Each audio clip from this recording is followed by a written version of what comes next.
stream is live.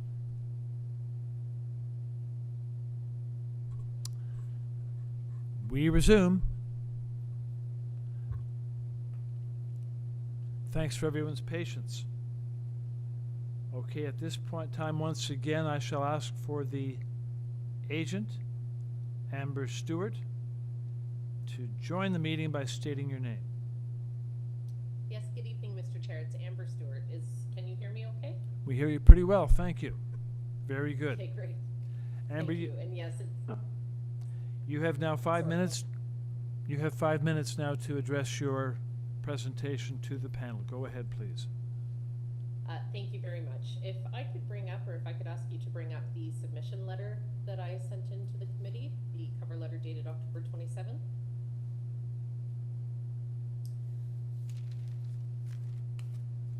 And while that's coming up, I'll just give you a quick summary of the application. This is an application to sever the existing site into 2 lots, each with a frontage of 6.24 meters, and to construct a new semi-detached house on each of the lots. You can see in the chart that's at the bottom of that first page, there are only 4 variances that are required for each application. That is a lot frontage of 6.24 meters versus the 9-meter requirement for a semi. A lot area variance of 623.26 square meters, which is a very slight reduction over the 270 square meters that is required. 0.94 times FSI, whereas 0.6 is the base zoning permission. And a vehicle entrance through the front main wall. And obviously, I'm sure you're aware that the zoning bylaw requires a minimum lot frontage of 7.6 meters for a garage. So if we can turn to the second page, what I've tried to show on this page is an excerpt of the site plan on the right, and you'll see that blue underline, that is the existing house and the existing detached garage. And then in the other panel, you'll see the front facade elevation. The owner worked with the city planner, Ms. Young, for about a year to come up with a design and a proposal that is appropriately sited and fits and is compatible with the neighborhood character. And through those discussions, the roof was sloped on all 4 sides. The main wall height was reduced. So the main wall height is only 8.37 meters, and that's over a meter shorter than is permitted. The overall height complies. All of the yard setbacks comply. The landscaping complies. The 3rd floor, which I know it's difficult to tell from the front elevation, but it is set back at the front by approximately 2.5 meters, and from the rear by approximately 0.9 meters. So that 3rd floor is built within a sloped roof line and will be largely invisible from the street. Planning asked for the front entrance to be designed so that it looks like a single front entrance. The entry doors are actually in the sides on an inset porch, and that porch is a single porch width with a shared staircase. So what that does is attempt to propose a similar massing as a single detached house. Planning also asked for the driveways to be separated, and that has been achieved.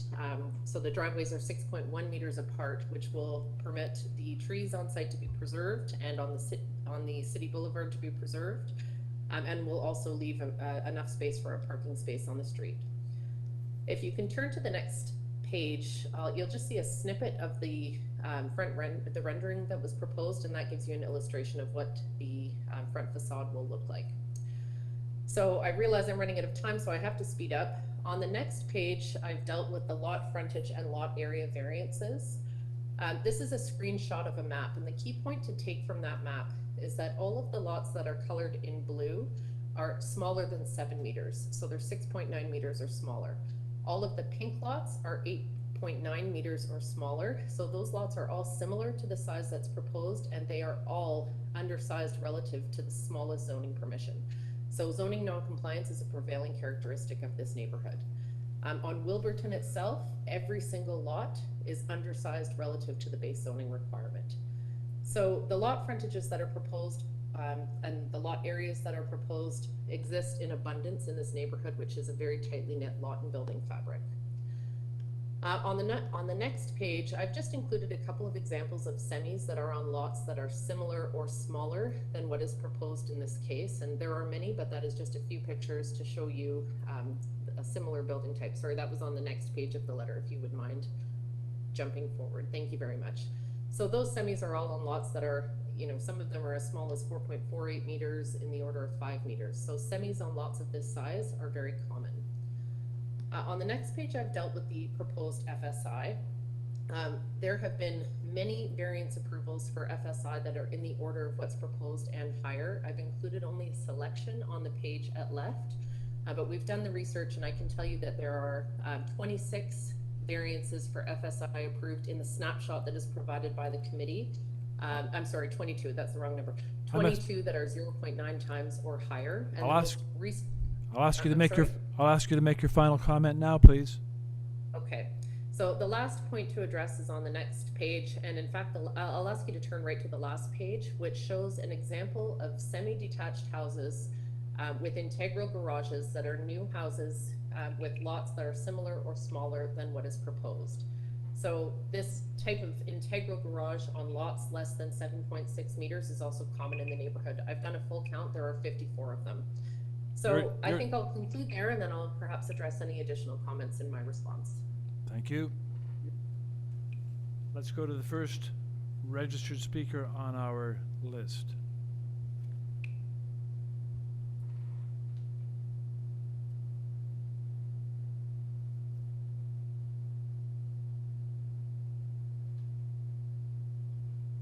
Hi, can you hear me? Yes, we do. Please state your name. Yes, my name is Richard Wu. I am the owner of 26 WILBERTON, and my family lives there. As you know, I'm directly adjacent to the subject property, 28 WILBERTON. We are actually on the east side of the property. My concern is that with the new redevelopment, the new semi, if it were to go ahead, would be very close to my property, and as a result, it will infringe on my privacy, and then it will also blocking a lot of the sunlight coming into my house, and it's not good for my well-being and my health. And I see that if the houses are so close together, it will actually destroy the character of this street, WILBERTON Street, because you will appreciate that the houses on WILBERTON, they are all spaced out by a driveway or at least a driveway. And this is the character of WILBERTON. It has been going on for decades, and the neighbors, and including myself, love living on this neighborhood. And with the proposed semi, it's going to destroy the character. Now, I refer to the application dated April 20th, 2021, page 2nd, on which it talks about the side setback. It's going to be reduced from 0.9 meter to 0.45 meter. To me, that is a very drastic reduction. 0.45 meter is barely 1.5 foot. So with the new semi there, my 28 WILBERTON will be very, very close to my house, maybe barely 3 foot. And right now I have windows facing the right side of 28 WILBERTON, and with the new building, maybe when I open the window, we just seeing a wall, and maybe barely an arm's length, and I think my privacy will be have very it's going to be very, very negatively impacted. And yes, you can see from here. You look at the right side of the property, of the proposed property, and my house is on the right side. So the end part of the building, because the new semi is going to extend to the end part of it, and then the semi will be directly overlooking my backyard, and I will feel very uncomfortable. And also related to this is the sunlight that will be blocked from going into my house. So yeah, so based on the above reason, I object to the redevelopment as is. Thank you, Chairman and members of the panel. Thank you. Panel questions of the speaker? Hearing none, we'll go on to the next registered speaker standing by. Speaker is Steve Ackman.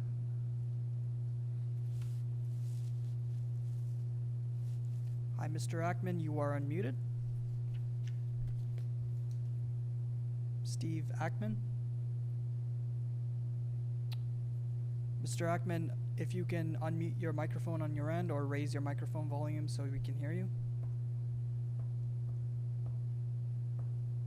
Through your chair, I can try giving them a call. We can move on to the next speaker. Let's move to the next. The next Yes. speaker would be Tracy Kundell. Hi, Tracy. Hello, this is Tracy Kundell. Good evening. Good evening. Tracy, you have 5 minutes to address the panel. Go ahead. Okay, thank you. I am a resident at 41 Kilberry, directly behind the proposed property.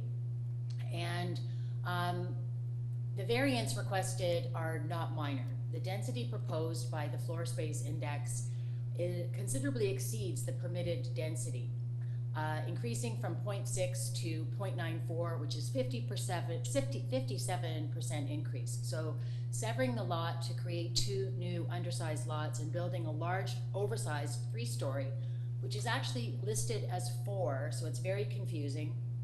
The rendering actually shows it as 4. Your little snippets that were previously shown are not what was fully shown. It shows a 4th floor, like 3.5 story.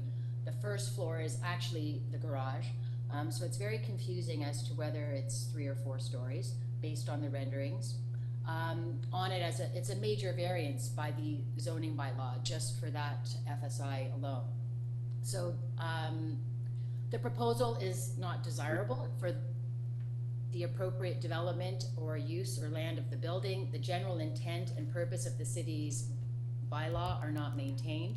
The general intent and purpose of the official plan are not maintained.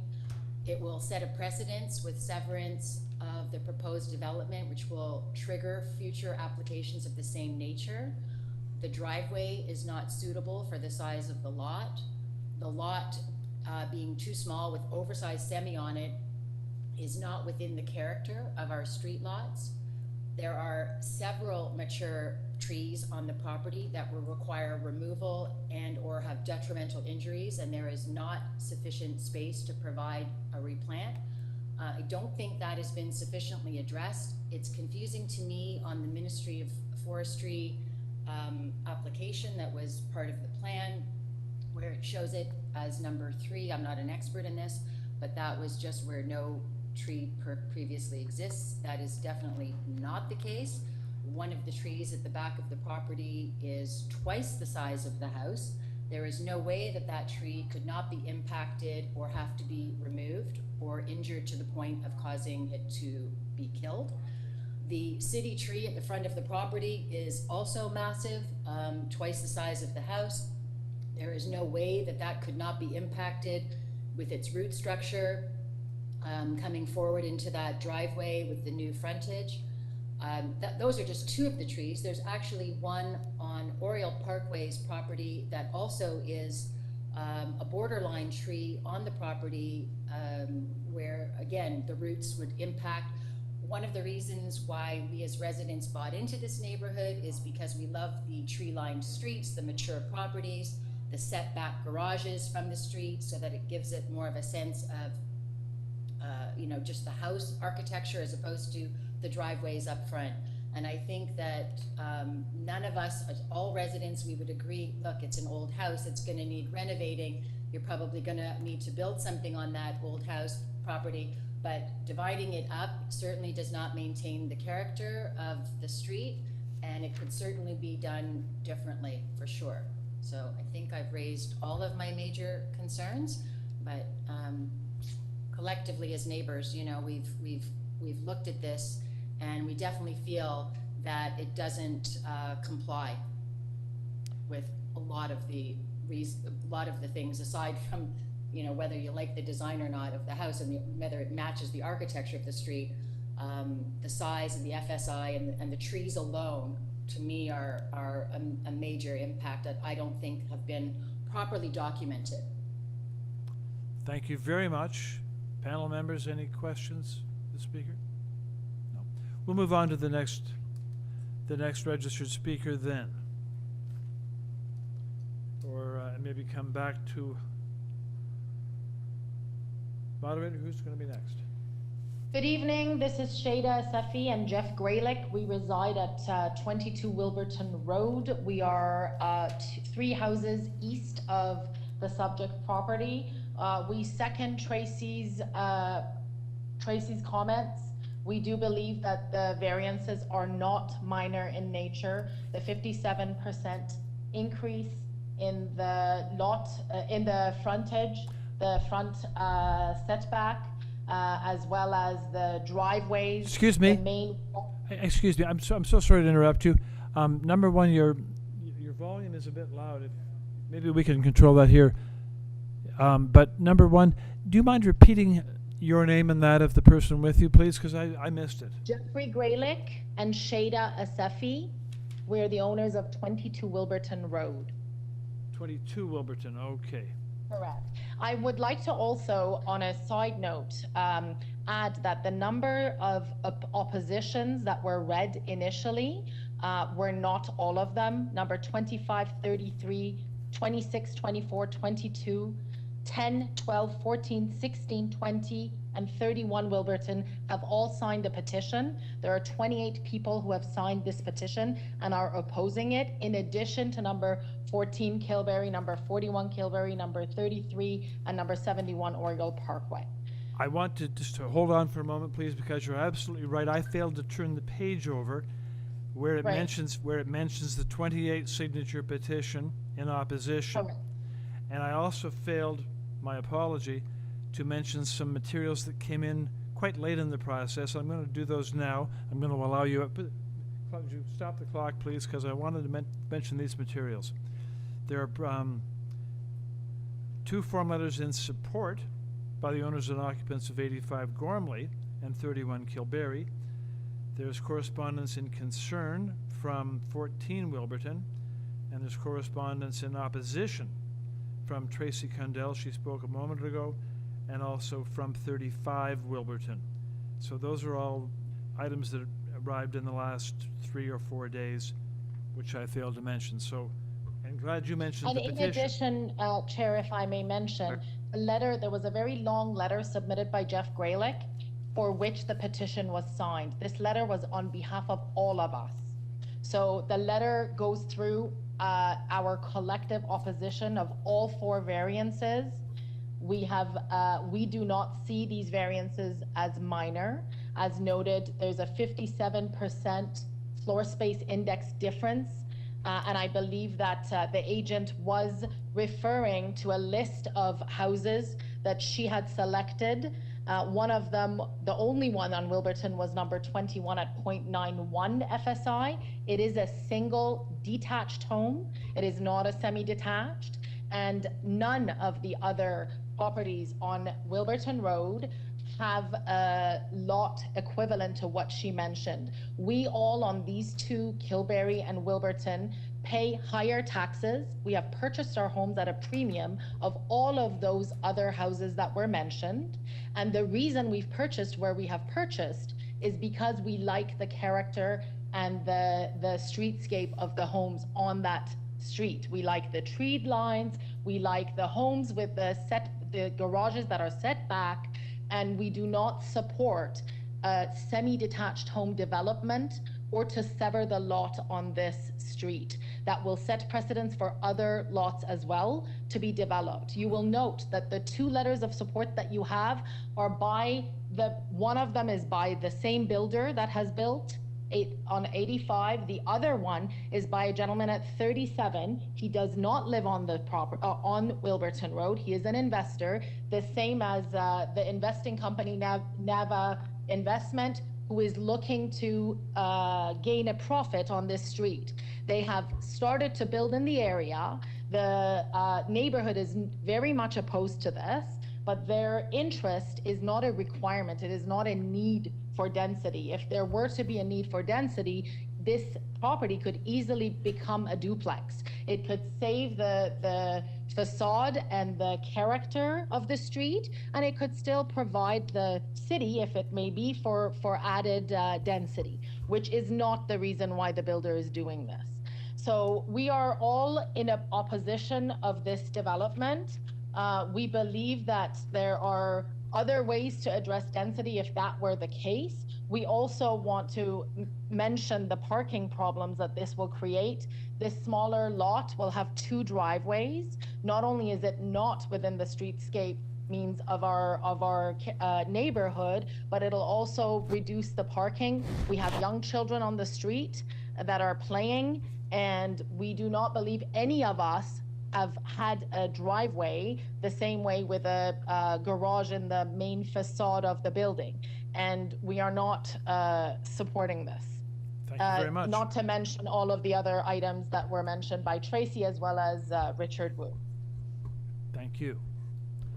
Questions for this speaker panel?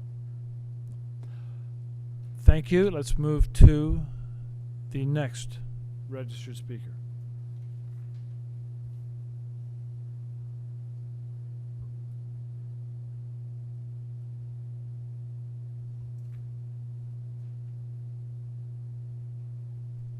Hi, Borzo Mezrod.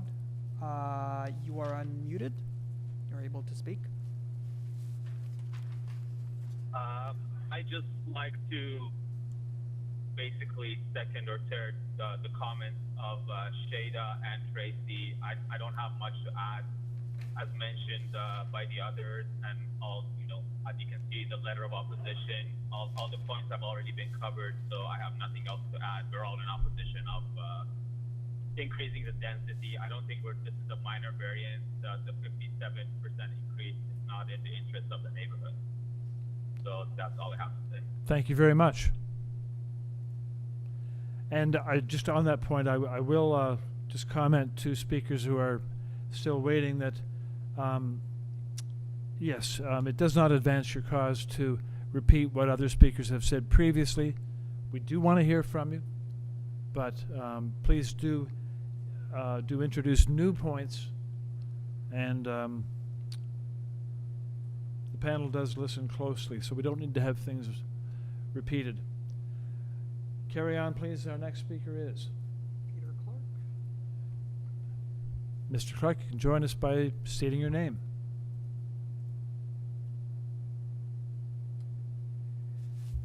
Hi, Peter. You are unmuted. If you can raise your microphone volume or unmute yourself on your end, so we are able to hear you. Through you, Mr. Chair, I can try giving him a call in the Sorry, background. your recording time has expired. To send this message now. Through you, Mr. Chair, it seems he was not connected. Let's And- go to the next speaker, and you can try Peter again. Is Charles Lennox, and Charles Lennox, you are unmuted. You are able to speak. 30 seconds remaining. He is also not available, it seems. Okay.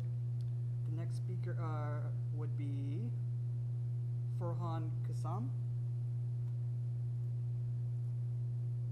Yes, hello. This is Farhan Kassam. Can you hear me? Yes, we do. Good evening. You are with the panel now.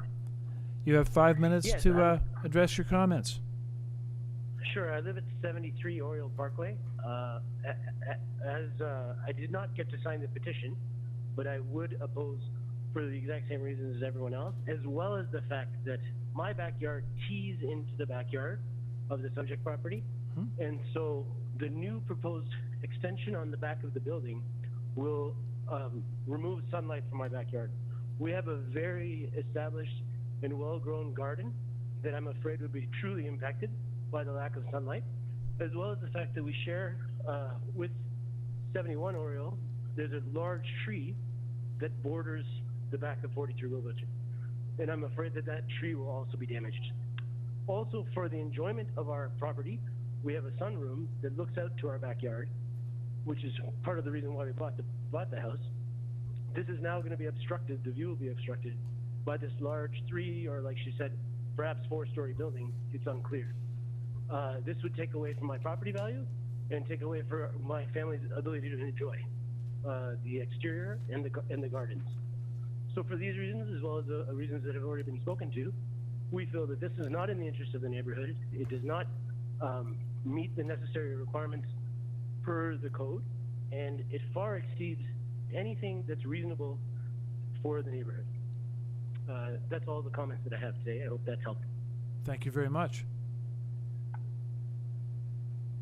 Any questions for the speaker panel? No? Just to make it clear, our family does oppose this development. Yes, we do understand. Thank you very much. You were clear on that. Thank you.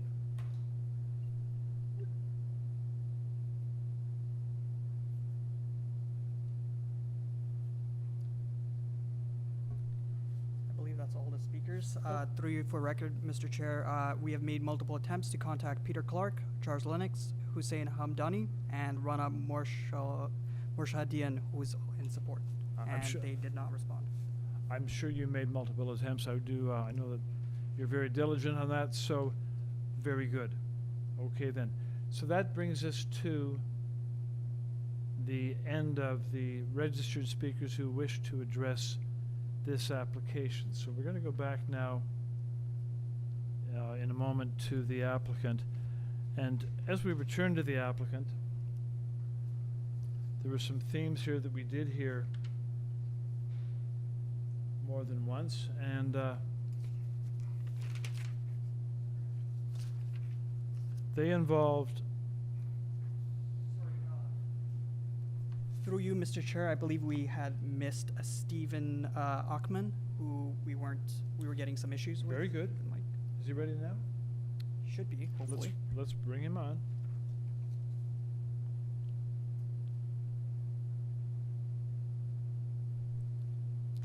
Hi, Mr. Achman, you are unmuted if you're able to speak.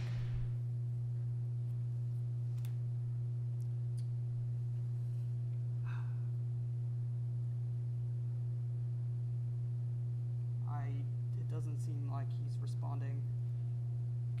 Give it a second, and let's just see. One more time. I will call. We think he's trying to get to us. Let's give him a chance. Give me 30 seconds. Go ahead. Try to call this number.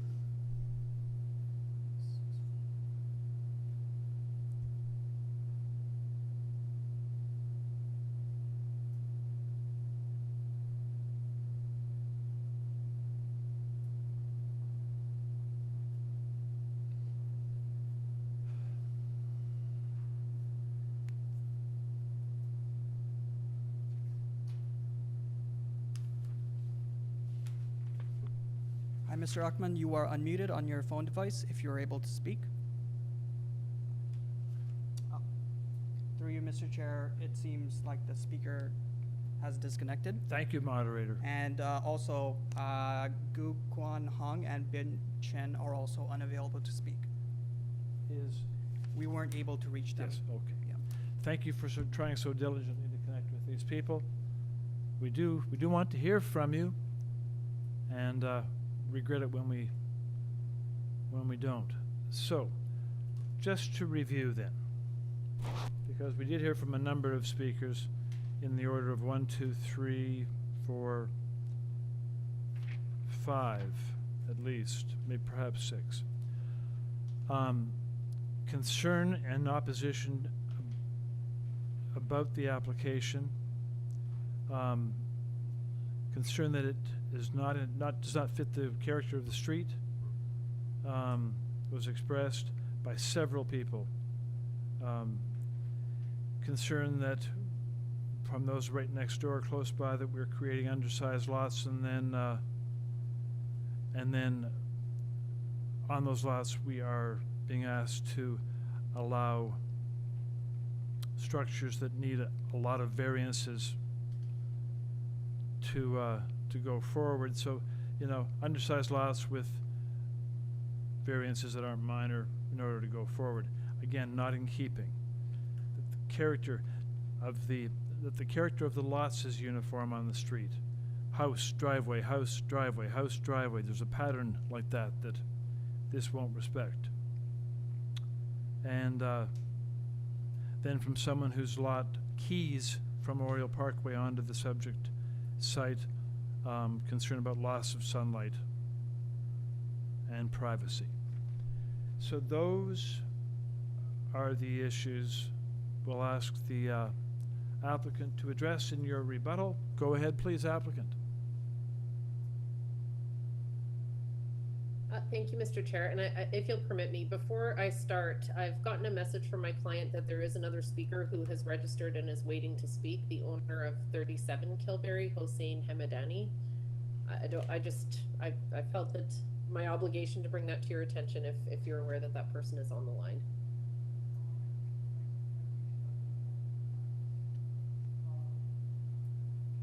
Through you, Mr. Chair, I have reached out to Hussein Hamdani multiple times via email and phone call, and he did not respond.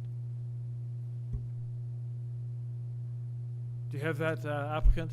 The moderator has tried persistently to connect with that person. We would like to have heard from that person, but we haven't been able to connect. Understood, sir. Okay. You have 5 minutes to Okay. rebut. Go ahead, please. Thank you very much. So I may as well start off with the comments about FSI and size and scale, Mr. Chair. And this is a neighborhood where many of the existing and original vintage dwellings are in excess of what is permitted. A quick tour down this street and every other street in the neighborhood will show that many dwellings are 3 stories. So obviously, absent a committee decision, it's difficult to precisely advise you of what the FSI of those buildings is. But I've done some quick calculations, and just to give you one example, the next door house at number 26 appears to have an FSI of somewhere in the order of 0.87 times. It's got a third story, and that's not accounting for a full third story, that's accounting for a partial third story, although it does look to be quite large. And I've done some other numbers on the street. I think in my respectful submission, there are many original dwellings on this street and others that are in the range of what is approved already. And as you have heard, the most recent approval on Wilberton was for a 0.91 times FSI. I think it's important to note that the difference in size and FSI. And if we're looking at a size perspective, this house is compliant with its overall roof height, and it is more than a meter shorter around all 4 sides in respect of the main wall or the eaves height. So the actual, and in addition to that, it is shorter than the permitted dwelling length or depth that would be allowed under the bylaw. So from a size perspective, this house has actually been designed to have a massing and scale, a 3D shape that is smaller than the bylaw would allow for a single house on a detached lot or a duplex or any other structure for that matter. So that leads me into the privacy and overlook concerns. And when we're talking about a shape that is less than what the bylaw would permit, then in my respectful submission, privacy and overlook and shadow impacts are simply non-existent. Or perhaps not non-existent, but within the range of what is permitted by the bylaw. I know that Mr. Wu had some concerns about the side yard setback. I would note to you that you can see on the survey that his side yard setback is 0.55 centimeters, so it's almost the same. It's 10 centimeters more than what is proposed on this site. And of course, again, there is no side yard setback requirement. You can also see on the site plan that the length of this house is only marginally longer than Mr. Wu's house, and the 3rd story is set back so that it is almost completely in line with his house.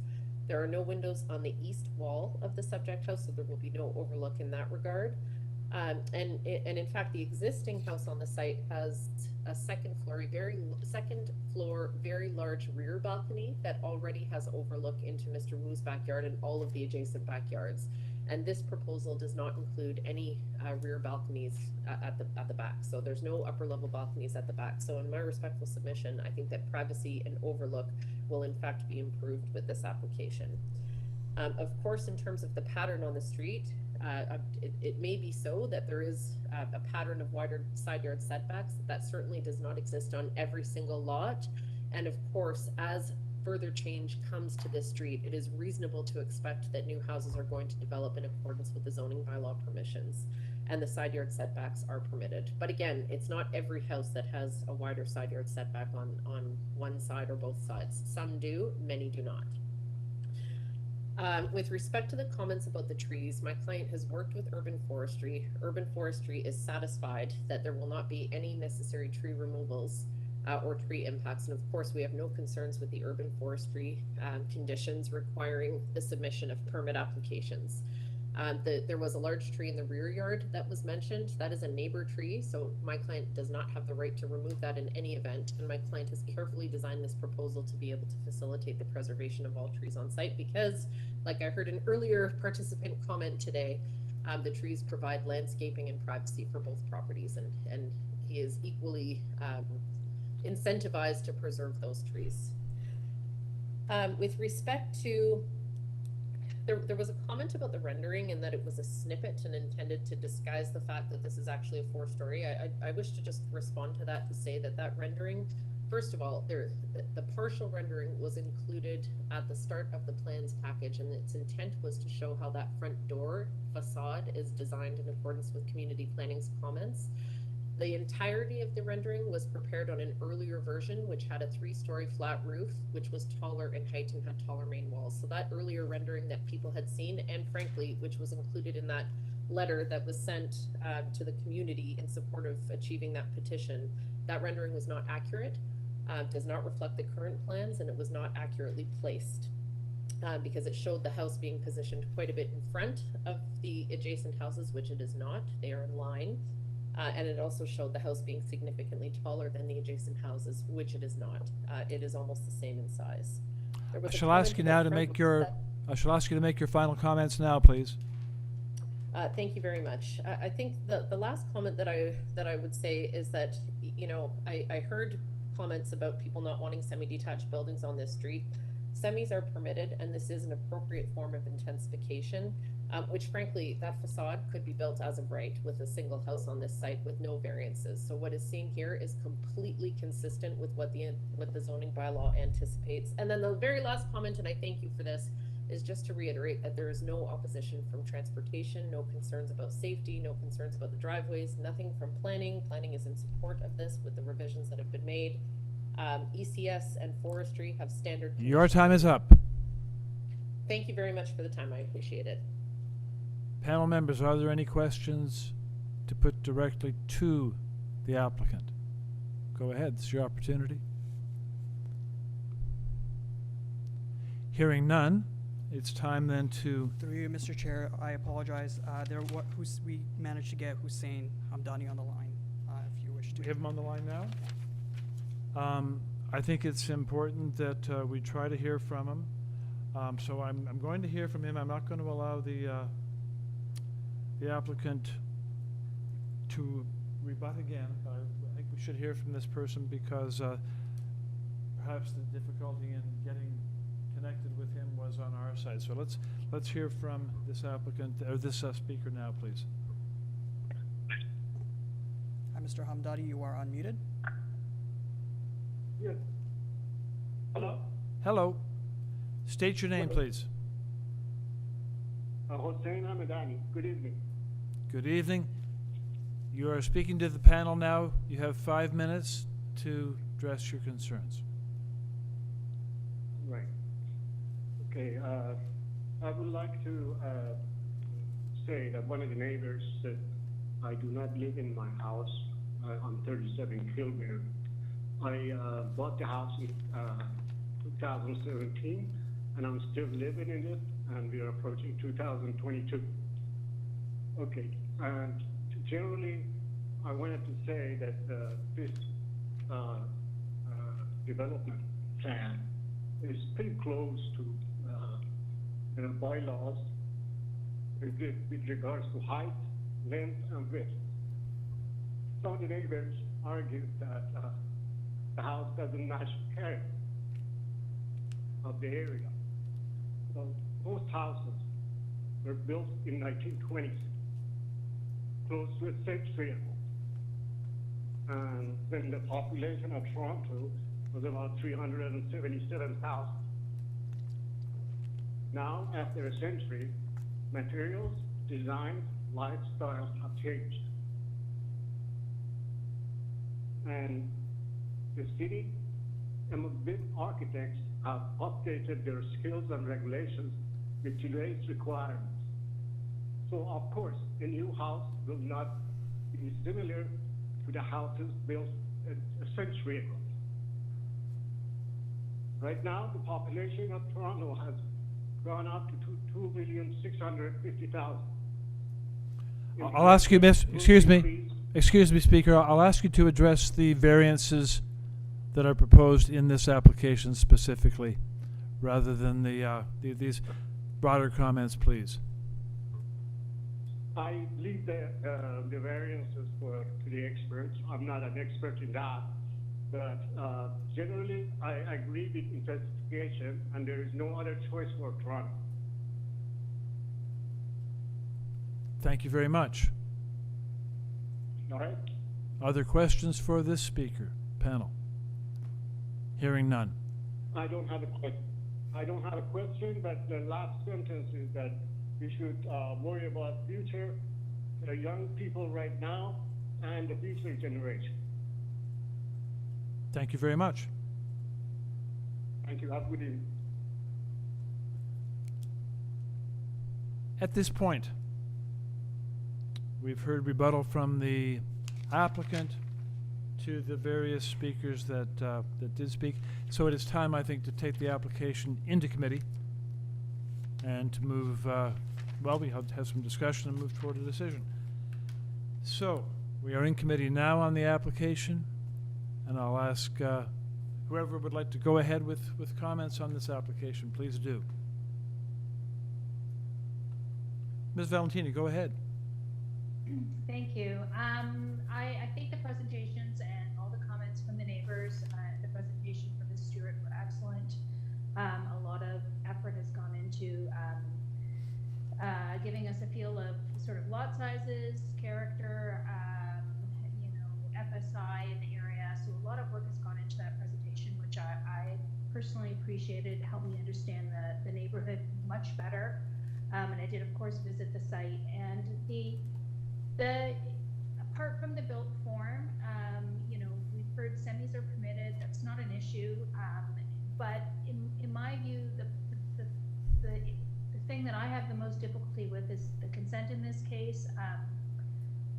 I feel on this street, Wilberton, and then I believe Kilberry, the lots are larger. I did note that, you know, the smallest lot on Wilberton was, I believe, just over 8 meters. I don't have it in front of me right now, but anyway, and then the streets south of that had smaller lots. So I have difficulty with the lot in terms of the immediate context of this street. I feel like subdividing the lot in this context does not fit with the lotting pattern of this street and of this immediate sort of area. So I have difficulty with that. You know, the built form, you know, we did hear it. It complies with the bylaw requirements. The FSI is over, and there doesn't, you know, but I think that's just sort of step two. In terms of the consent, that's where I have the issue. So those are my thoughts on that. Thank you. I feel like it doesn't fit within the immediate context of Wilberton. Thank you. Ms. Hayes. Thank you. I would echo the comments of my colleague. In looking at the application and also reviewing the very detailed lot analysis that was provided, which is extremely helpful, thank you.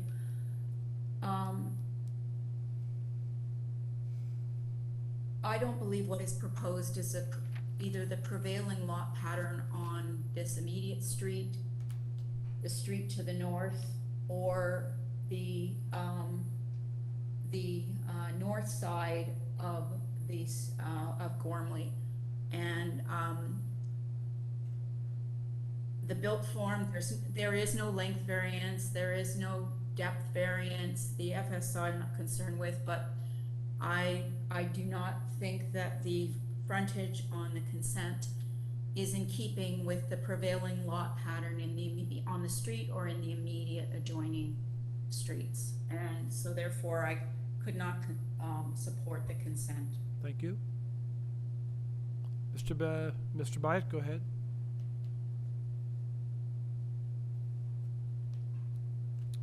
Hazel here, you are muted.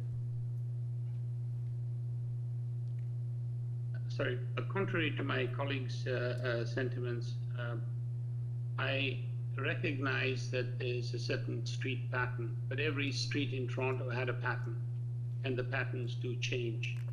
The city, as the last speaker indicated, the city of Toronto has changed.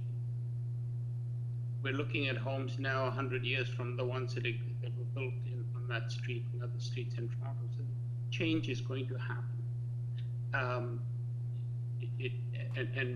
I fully appreciate all the neighbors who have gone in to make also their comments felt and their concerns. But I do believe that change has to happen. And this is one of those situations where it's going to happen, or at least it's proposed. I do not have the same difficulty in terms of supporting not supporting the application. I think they've done a reasonable presentation. I think it's one that I could support, contrary to my colleagues that have just spoken. Thank you. Thank you. And Mr. Chang. Yes, I also agree with Mr. Bayat's comment. I think the presentation was done very thoroughly, and I'm convinced that this will be a appropriate development matter. So I will support. For my part, no, I can't support this application. I paid a site visit to Wilberton and took a walk. I walked from the subject site back down to LaSalle to the east, and then around and up the other side back to Avenue Road. And what struck me about the street was the pattern. The lots are large. It is not a street you would say is in transition at all. It is not in transition. It's very stable, and the pattern is clear and distinct. House, large, single drive. House, large, single drive. Now that pattern was really quite marked up and down the street, and so the thought of altering that to create two undersized lots did not strike me as desirable in the least, and did not meet any of the four tests in my view.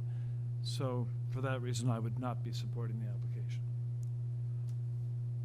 I would look to panel for a motion on the application now, please. Ms. Valentini, go ahead. I'd like to bring a motion forward for refusal of both the consents and the application for the variances as well. Thank you. Is there a second to that? There is a second. Seconded by Ms. Hayes. So moved and seconded to refuse the consent and the associated variances. Those in favor, show of hands, please. Those opposed, show of hands, please. And let the record show that Mr. Bayat and Mr. Chang are in dissent. The result is that the motion is carried and the application is refused. At this point, I'm going to take a 10-minute recess, and we'll resume at 25 minutes to 9. So 10-minute recess.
And we resume.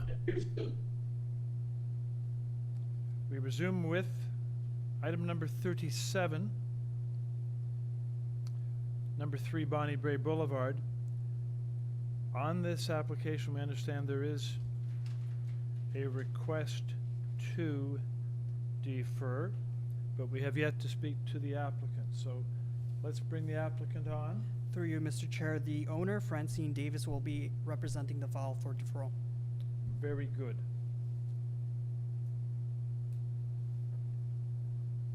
Oh, can you hear me? We do hear you.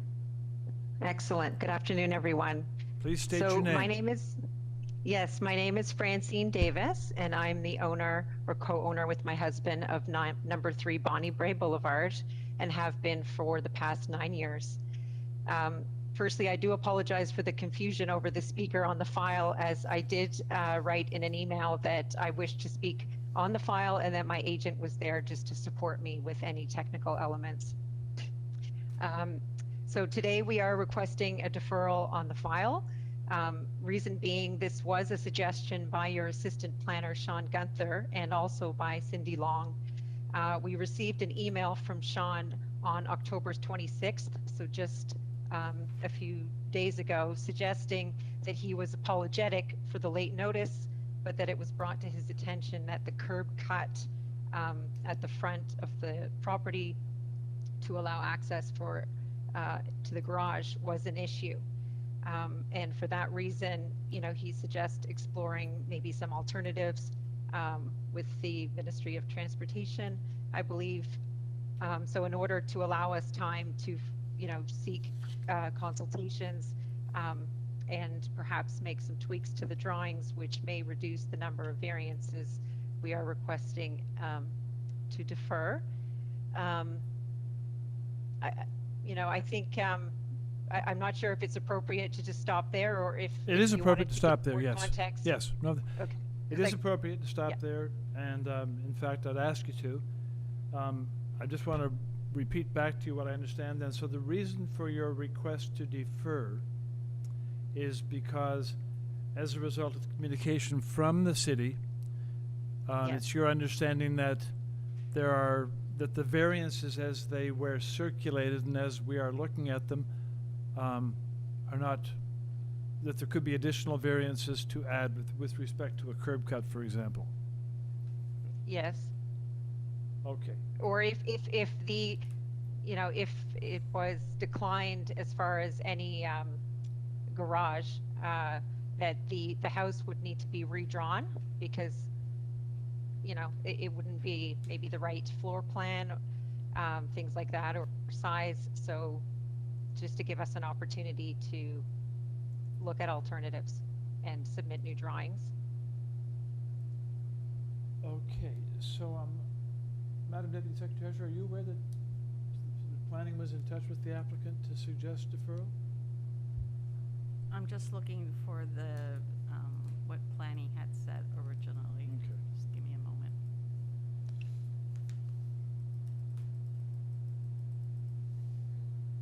Yeah, if you could bring it up, yeah. I think community planning was asking for refusal.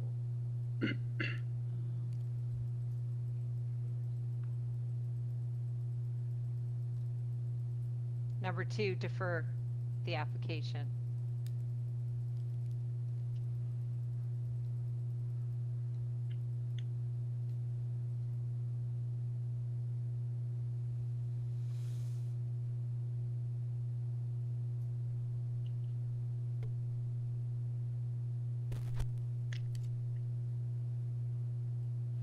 Could you make it a little larger, just a touch larger? There we go. So,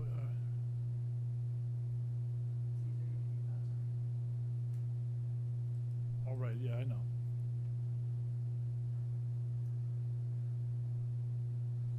There's also the staff report. Yeah.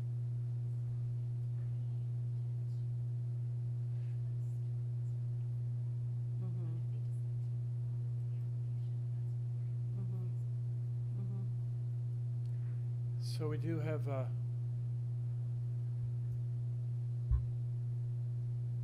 suggestion here to revise the drawings to remove the, Integral garage and driveway. so and to revise the drawings, obviously we'd have to have a deferral. So it isn't necessarily, it's for the revised drawings rather than to add or subtract variances, it's to revise the drawings. Yeah. Okay. Now we've had, my concern on this is that we've had a number of people registered and standing by, probably at this stage for a long time, to hear the application tonight. So that being the case, I'm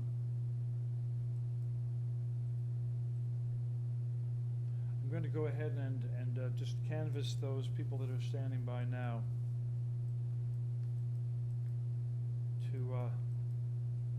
so people, I will be speaking to the people now who are standing by, who have been ready to speak.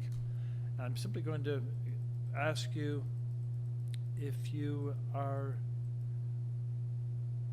agreeable to having this application postponed to allow the drawings to be revised,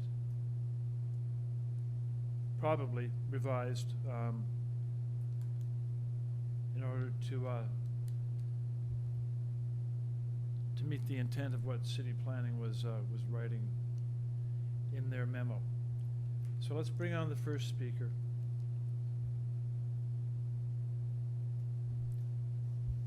Davis Mitchell, you are unmuted. You're able to speak. Hi, good evening, and thank you for giving me the opportunity. I do live adjacent to the building. Either way, whether this matter is going to be deferred or not, we will be making some strong application to have not have this two buildings built near to our backyard. So. Yep. Okay. I'm just asking about the actual deferral, Davis. It's probably best to defer so that we get the drawing revisions done properly. Absolutely, sure. If you're okay with that, okay. Thank you very much. That's all I need to know at this stage. I'm going to go on now to the next speaker. Is Jan Owens with us? Hello. Jen Owens, you are unmuted. If you can raise your microphone volume or unmute yourself on your end so we are able to hear you. Through you, Mr. Chair, I can try giving them a call in the meantime. I'll go on to Deborah Mockford. Yep.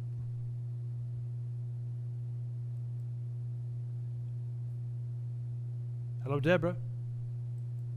Hi, how are you tonight? Very well, thanks. How are you doing? Good, good. There's a request here to defer. How would you feel about that? Well, I'm prepared to listen to what their proposal is. I do have some concerns, some existing concerns about the proposal in its original state, but I'm open to taking a look at what they come up with. It's the drawings should properly be revised in order for us to deal with this. So, if you're not opposed to that, the actual decision whether to hear it tonight or to defer it will actually be that of the panels to make. But I just want to get a general sense from those that have been waiting so patiently. Let's go on to Paul Jandavs.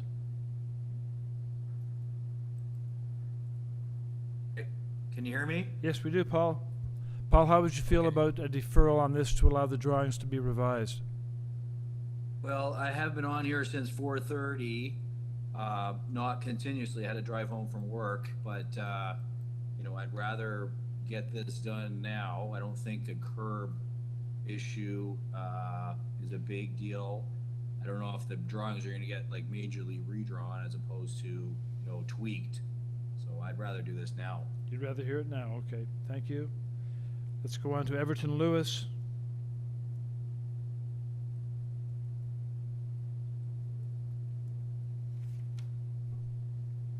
Hi, Everton Lewis. You are unmuted. You are able to speak. Everton, So what do you want me to do? Yes, we can hear you. Hello? Hello. Can you hear me? We do. So Oh, my question to you is, would you be, how would you feel about this application being deferred to a future Committee of Adjustment meeting in order for the drawings to be properly revised? Sure. I'm okay with the deferral. I also want to just send in a letter describing the concerns that I have. Is that something that I can send in advance of the next meeting? Madam Deputy Secretary Treasurer? You can write in after this hearing. If the application is revised, you'll be receiving a new notice, and you can also write in at that time. Okay. Yeah. After having reviewed it, yes? Yes. I mean, if the application is revised, then drawings and a new notice would be mailed out with the revised variances as well, so you can comment at that time as well. Okay, that's fine. I'm comfortable with deferral. Thank you. Now, do we have Jan Davis? Or Jan Owens, sorry? Yes, hello, I'm here. Okay, how would you feel about a deferral in order to allow drawings to be revised? I'm willing to look at the new drawings. I had several concerns, but I'd be open to looking at new drawings. Thank you very much. Okay. Okay, now, so there's a sense of it. Panel members, this decision, of course, is up to you. I think of, so we just talked to 5 people, so I counted it. 4 were okay to wait for deferral of the revised drawings, new circulation. 1 person has been waiting patiently for a long time, would like to hear it now. The decision is yours, so I will look to panel for a motion on this issue of deferral. Mr. Chang? Yeah, I'll start first. I think the reason to defer is very sufficient based on what the applicant has said, and therefore I propose to defer this application. That's my motion. The motion to defer from Mr. Chang. Is there a second to that motion? It is seconded. Mr. Byatt. Moved in second. I would just like to add one comment if I could. It's not about the motion. I support the motion.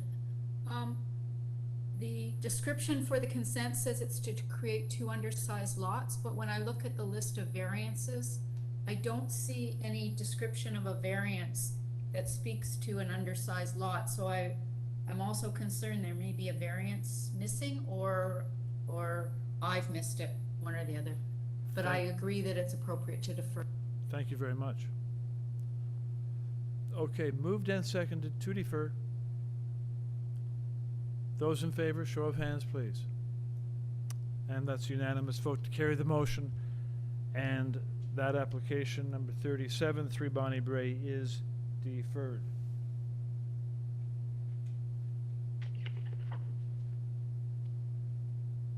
And panel moves along to number 38, A, B, and C, 49 McLean Ave. And on 49 McLean, before us are the following materials: applicant's submission, cover letter from the agent, 27 October, staff reports, engineering and construction, urban forestry, correspondence in support, 44 McLean. Also, form letters in support, 22 Balsam, 48, 39, 53, 30, 50, and 46 McLean. In opposition, correspondence from 54 McLean and 67 McLean. So, we shall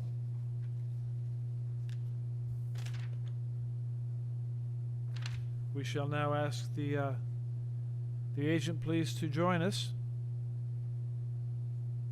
Good evening. My name is Felix Leicher from 26 Hazel Avenue. I'm the agent for the applicant. Felix, you'll have 5 minutes to present your application, starting now, to the panel. Go ahead, please. The applications in front of you propose the severance of the existing property in 2 substandard lots and the construction of a pair of semi-detached homes on the concrete lots. The review of the existing lot sizes on McLean Avenue, as well as in the close proximity of the property, show that substandard lots are quite common in the area. On McLean Avenue itself, south of Queen, there are 69 properties. Out of those 69 properties, 71% are narrower than required by the bylaw, and close to 50%, 33 of these lots are narrower than the proposed 6.1 meters.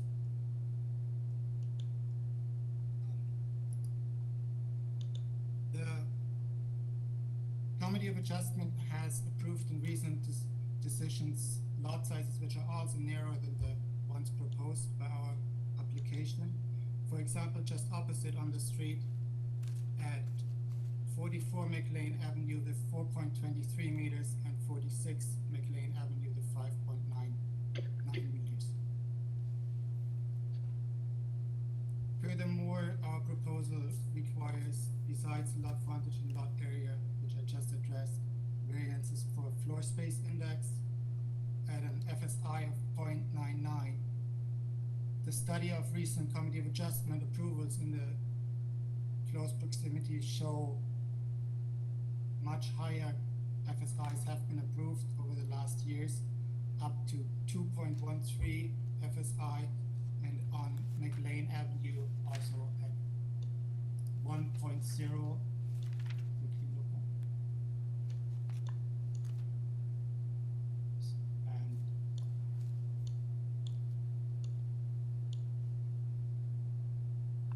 At 44 McLean at 1.08, at 62 McLean Avenue at 1.06, and a lot of other properties, as I mentioned before, up to 2.13 with Clan Manor Drive, or 1.99 at 11 Fieldwood Park Avenue, 1.95, 33 Neighbor Avenue, and the list goes on in the high ones up to 2. So we are, of our proposal, with 0.99, think at a reasonable rate. Furthermore, our proposed variances include a variance parking in front of the main wall, which might be a bit confusing as the parking spot is proposed as a multi-purpose spot, an open space and overhung by the dwelling above. You can see this on the landscaping plan that you just had in front of you. So it's the definition of the front main wall which makes this variance. It was a view of the examiner that it is a parking spot in front of the main wall, even though the main floor above has a front main wall in front of the parking space. We were in contact with city planning. They had no concerns. Transportation and engineering submitted their reports. They didn't express any concerns. We just this week received the report from Forestry, which requests denial of our application. We've been in contact with Forestry yesterday and today. This request was based on the assumption that the tree and city property in front of this house would be removed with this proposal. We never proposed to remove this tree. Part of the application is that the tree will be injured by the driveway, but the new driveway would only encroach 8 inches into the tree protection zone. We explained this to Urban Forestry, and they came back with an email today that they don't need the denial of the application any longer, but they would request the condition that we submit a full application to Urban Forestry to remove that tree. I just wanted to mention, because that was discussion in earlier earlier application. Urban Forestry. I will ask you to make your final comment now, please. Urban Forestry states on their memorandum that they have the option to deny any application to Urban Forestry, regardless of the comment. I will ask you to make your final comment now, please. Was my final comment. Thank you. Thank you very much. Let's then go now to the speaker standing by.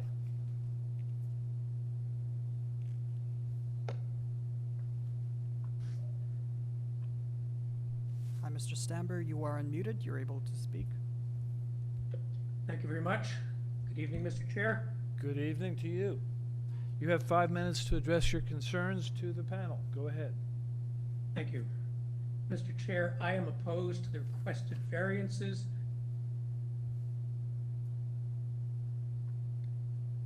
The applicant is asking for variances which would allow the proposed houses to have an FSI of 1.0, which is 67% larger than is allowed under the bylaw.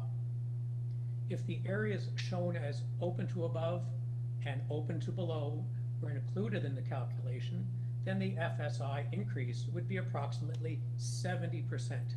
Such an increase cannot be considered minor. The construction of 2 very large houses squeezed onto 2 undersized lots will result in houses which are much larger than the majority of houses in the immediate area. At 4 stories in height, the proposed new houses will tower over the nearby houses, which are primarily 1 and 2 stories. The proposed new houses are not consistent in scale or design with the other houses in the immediate area. They are not consistent with the intent of the official plan to respect and maintain the prevailing character of the immediate area. Zoning bylaws are approved by City Council and are the official on-the-record rules and specifications to which development must conform. However, developers view zoning regulations as nothing more than opening bargaining positions, and they consistently propose developments which are way beyond the maximums in the zoning regulations. Today's requests for increases in FSI of almost 70% clearly violate the purpose of the zoning bylaw to limit the size and scale of development in the area. If zoning regulations are allowed to be significantly superseded, then the process of granting minor variances renders the council-approved bylaw virtually irrelevant. Committee of Adjustment should not condone this distorted view of the zoning and approval process. Statistics Canada states that over the last 80 years, household size in Canada has continuously declined from an average of 4.3 people in 1941 to 2.4 people in 2016. Despite this fact, developers promote bigger and grander houses.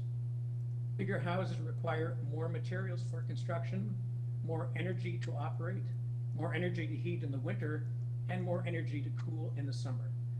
This increasing resource and energy use is having truly disastrous environmental and climatic consequences.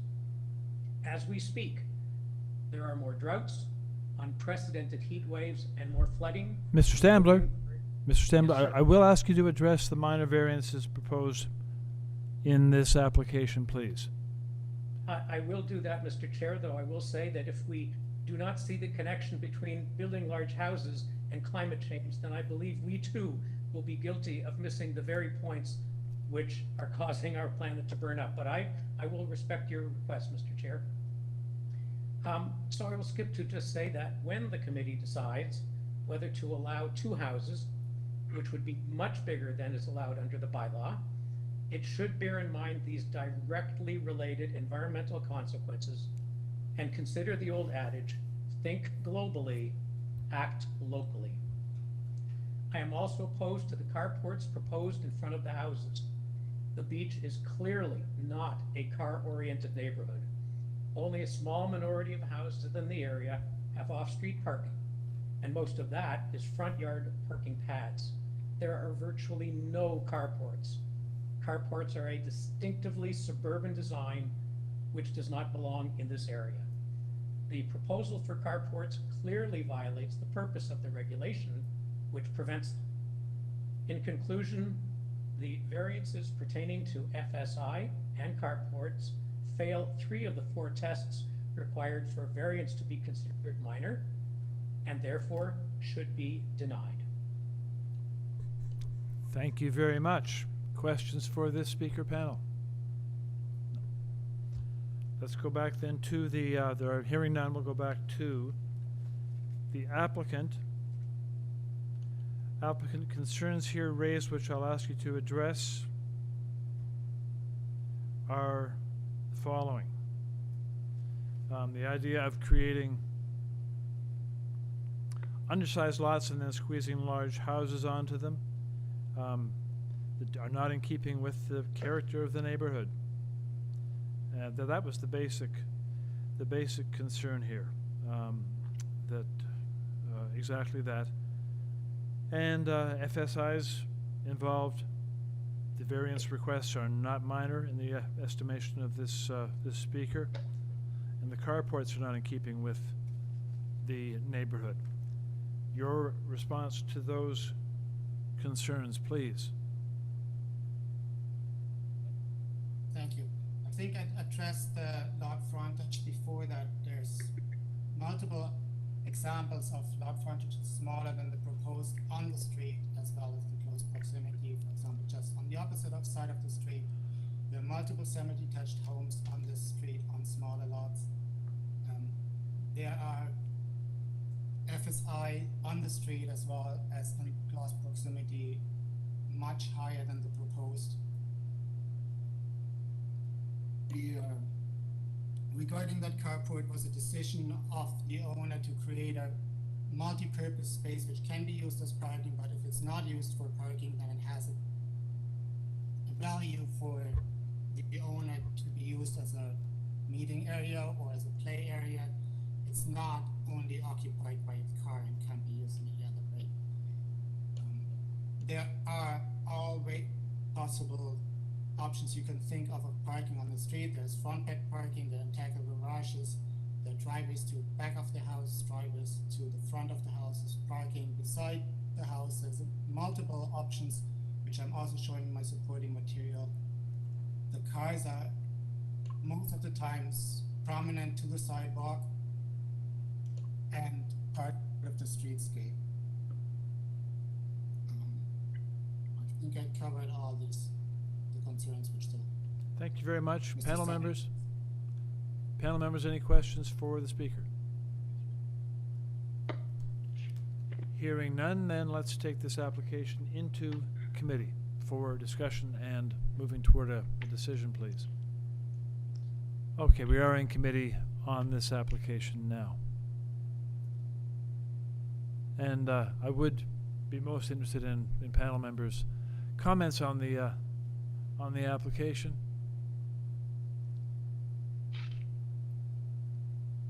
Who would go first?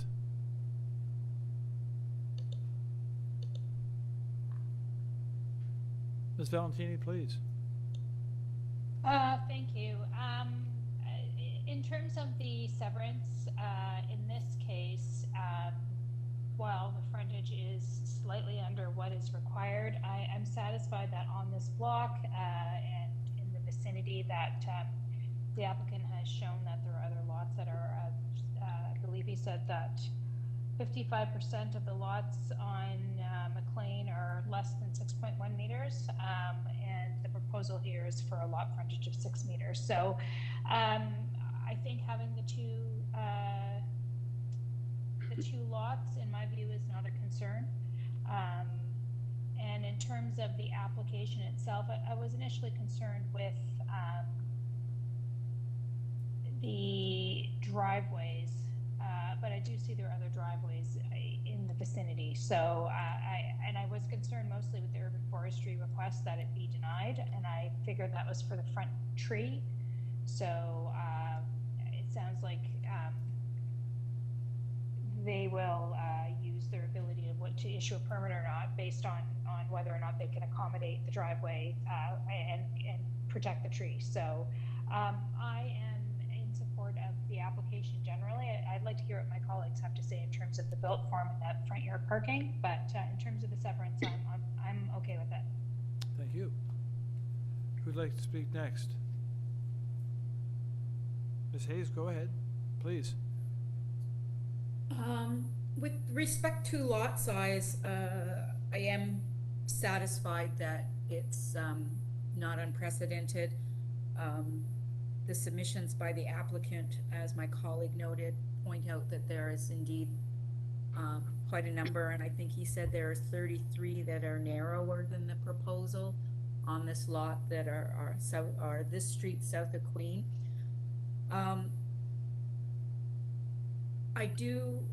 I was concerned with, when I first read the list of variances, before looking at the plans and understanding the context of the carport, I was concerned with the front yard parking, but actually driveways aren't unprecedented in the broader context, and I think actually from an aesthetic perspective, tucked in under the structure actually is less intrusive.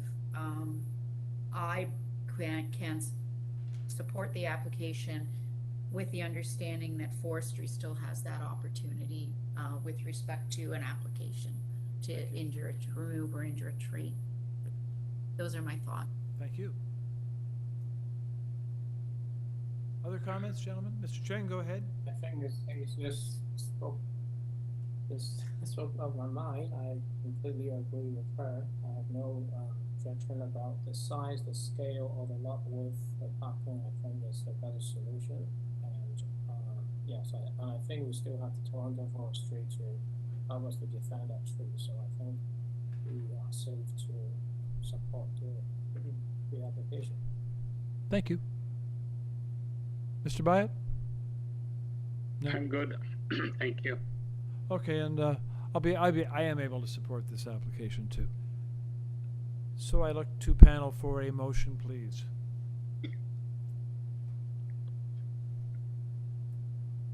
Ms. Hayes, go right ahead.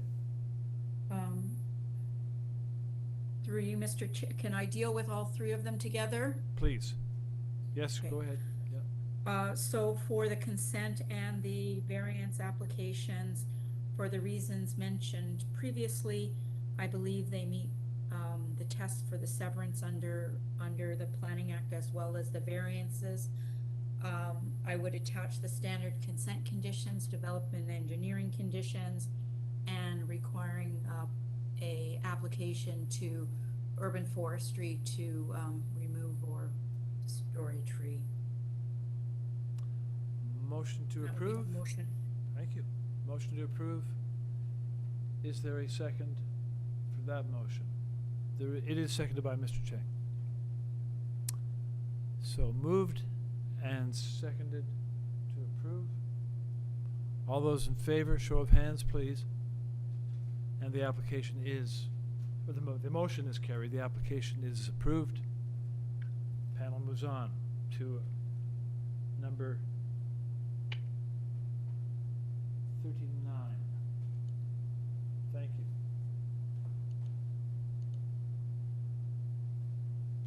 .474 Montrose.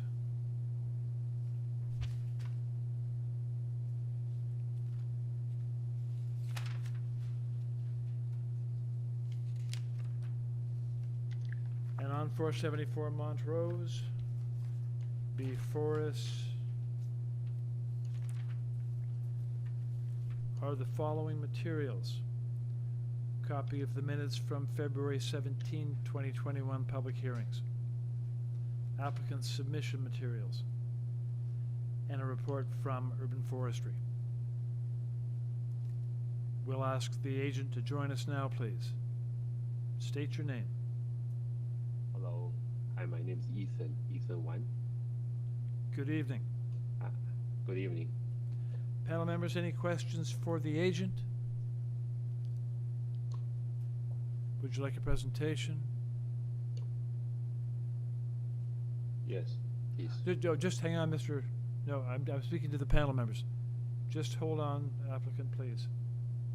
We'll see if there is no request for presentation, applicant, so we're going to see if there are any questions for you. So just stand by for a moment, please.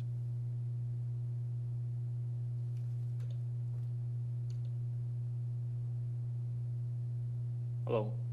Ms. Hayes, go ahead, sorry. That's okay.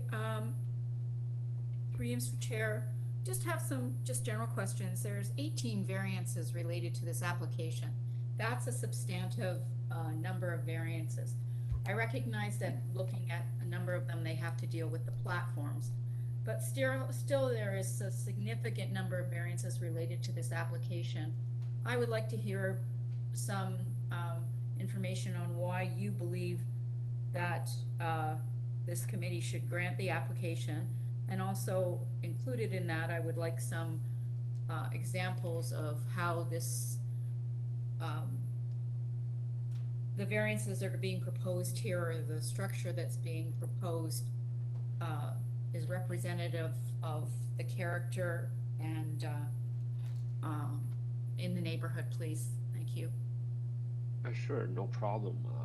Yeah, first off, I would like to thank everyone for staying up this late to work on my case. And I'll go straight to the point. And yes, we had a hearing on February 17th, and the city does have comments and their staff report. And I believe on the staff report, there's only 2 points. The first one is the overall height, whereas the maximum height allowed is 10 meters, and we had 10.79. To meet the staff report with respect to the city's comment, so we dropped the maximum height, we reduced it to 10.28 meters. And also the second point on the staff report from the city was the main wall. We were originally applying for 10.38 meter, and now we drop it to 10.08. This is the comment from February 10th. And in terms of the, one more change we did is originally on the 3rd floor, the facade of the 3rd floor, the story, we have a square. It's like a square 3rd floor, but we wanted to meet the character of the street, so we changed the front of the 3rd floor to a pitch roof with a dormer, so it fits the neighborhood quite nicely. And yeah, so we took into consideration with all the city's comments and request, and here we are. Thank you very much. Other questions, panel? I guess I would just ask I didn't hear any examples or comments with respect to how this is representative of other built forms in the area. It is looking just at the information provided. It certainly is a larger and deeper structure than both neighboring properties. Yes, I'm not sure exactly what's the density where we are at right now, but I didn't see that on the city's response from last time. But we did some research for the neighborhood density, and there are quite some. There are actually a lot of the application that has much higher density than we are applying to, and I have some street numbers over here, and with higher density number, I can give some examples or street numbers if you would like. Yes, please. Let me see. I have here 58 Palmerston, which has density of 1.58, and 59 Barton Avenue has a 1.38, and 176 Yarmouth Road has density of 1.36. 177 Anything Grace on Street. Montrose? Anything on Montrose? Montrose 228. Montrose have 1.18, and let's see.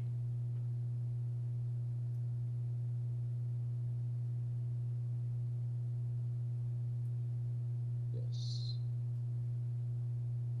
I don't have a lot of information on Montrose because mainly when I go to the city to find a comparison, I chose the smallest radius. A lot of them is a street on the left and a street on the right. So I mean, a street on the west and a street on the east, or 1 or 2 streets. And on Montrose, we got neighbor support letter from 476 which is our direct neighbor, and 452 Montrose, 468 Montrose, 434, and 448 Montrose. That's all the neighbor support letter we have. Thank you. Thank you. No problem. Thank you. Any further questions for the speaker panel?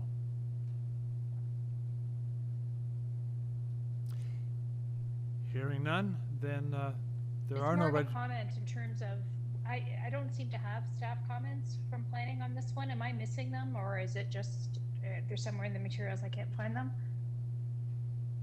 I don't have them either. No, I don't. Okay. I think just there's only checking. Thank you. there's only forestry on this as far as I can see. I have the staff report here. The date is February 10th.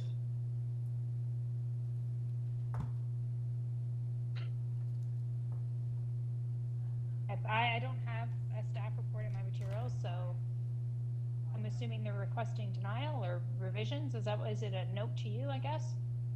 Yeah, that's a note to me. There's 2 points out of all the variances. And because last time there's a communication mistake, we didn't submit the, we did submit the revision on time before the deadline. So the city didn't have all the information, so we had a deferral. So this time we had the same staff report from last time. One is on the Okay. first point is on the maximum height. Second point is on the exterior wall height. How did you get the staff report? How did it come to you? Oh, my designer sent it to me. Your Must designer. just be comments between the applicant and city staff. I guess we don't have them. It's not probably a report necessarily, I'm assuming? Yes, called a staff report from Committee of Adjustment application. Neither the staff here in this room panel have ever heard of a staff report on this application, nor is one in our package. So, but yes, it sounded to me like perhaps it's more of something in the way of, was this in the form applicant of an email to you? Yes, I have the PDF here. I don't know if I can share this screen with you. No. Okay. Okay. And That was before it was deferred the last time? I think it is from the last time. well, yeah, And that was one of the reasons that went into the deferral? Yes. Thank you.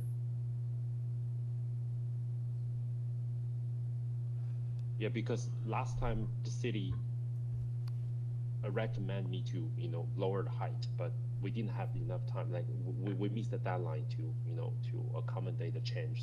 So the city didn't have anything. So I deferred right away, and now I made the change for this 2 points from the city. okay. Just hang on a second. We think we found something here.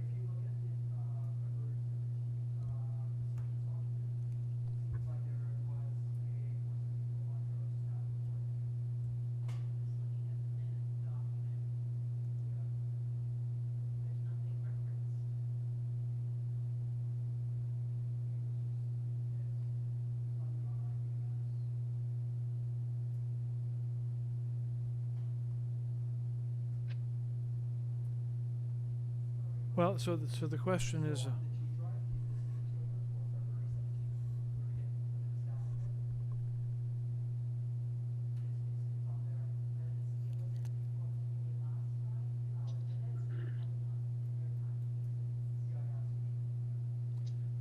Okay, so it's beginning to come clear here that there is a staff report that the committee did not have in its package. In February.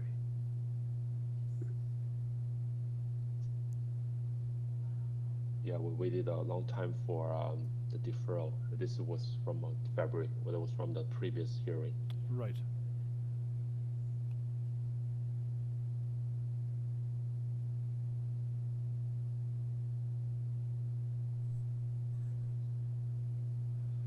Okay, panel, the staff are just seeing what they can find here going back into things, so we're just standing by here for a couple of minutes. This is important. Thank you.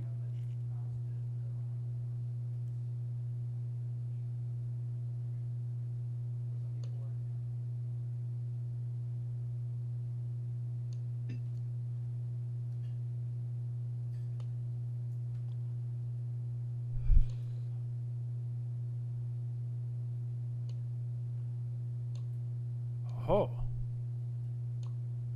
Looks like a staff report, February the 10th. And thank you very much, staff.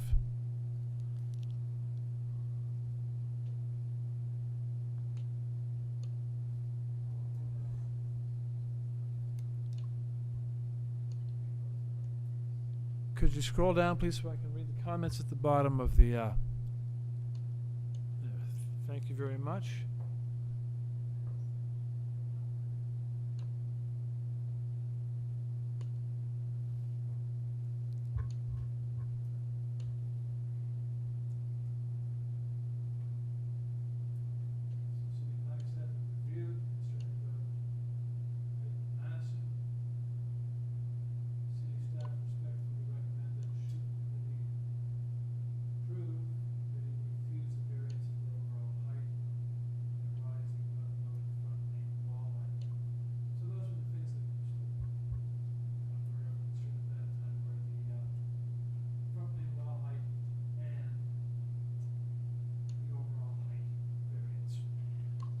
So let's come back to the applicant now. And have you addressed those issues, applicant? I know you've addressed some issues. Are those the ones you addressed? Overall height? Yes, yes, the overall height, the first one, we reduce it to 10.28 meters from 10.79. From 10.79 to, repeat what you reduced it to, please? To 10.28. 10.28, okay. So about half a meter. Okay.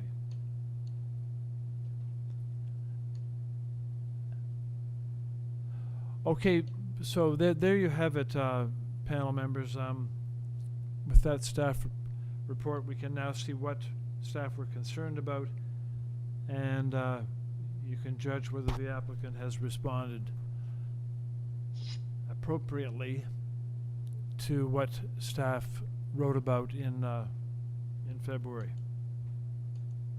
Any further questions for the applicant? That's not my question. No, I'm talking to the panel now, applicant. I'm asking the applicant, the panel, if they have questions for you. I guess I have some concerns about the height, the sidewall height, and the overall height. I mean, I guess you're not much over on overall height, but it doesn't, I'm trying to, are there other 3 stories of similar height to what you're proposing? Because I guess in the general area around it, where this house is, there's a lot of 2-story houses. So, you know, is this going to tower over the houses beside it? Not really. In the end, it's quite similar, and I got the neighbor's approval. My direct neighbor, the one closest to us, I got the approval letter from her. Yes, for the side wall, for the exterior main wall height, we'll reduce it from 10.38 to 10.08.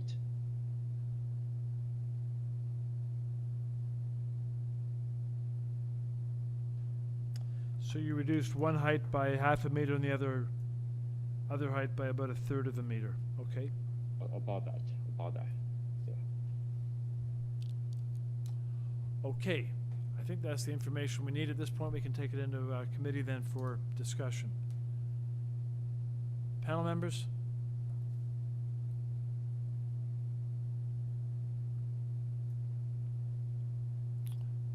General comments on, go ahead, Mr. Chang. Yeah, so I can see that there are some quite an unusual amount of variances required, but they are all describing about the overall massing. And I guess what I was wondering is it still too big or too inappropriate in the context? And I can see that the applicant has spent some effort from February to bring down the scale. It is still bigger than the neighborhood, but it's not that.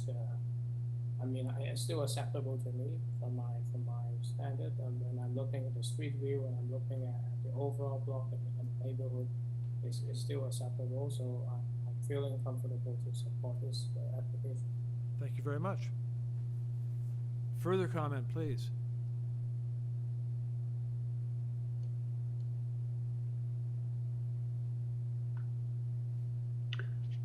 Mr. Chair, I'll just weigh in, and I think Mr. Cheng's points are well taken.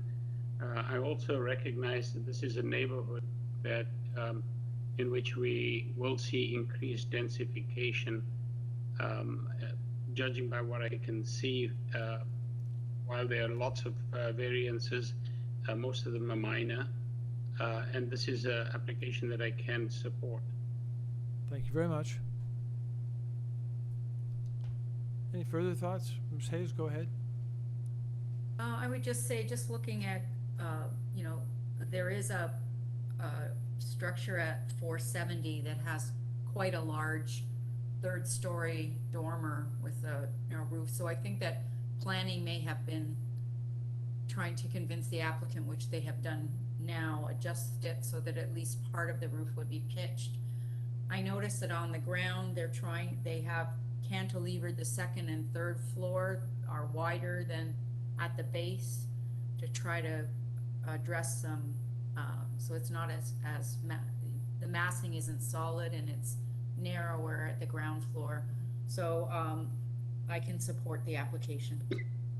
Thank you. Okay, as can I. So, Ms. Valentini, any comment? No. So, I will look to panel for a motion, please.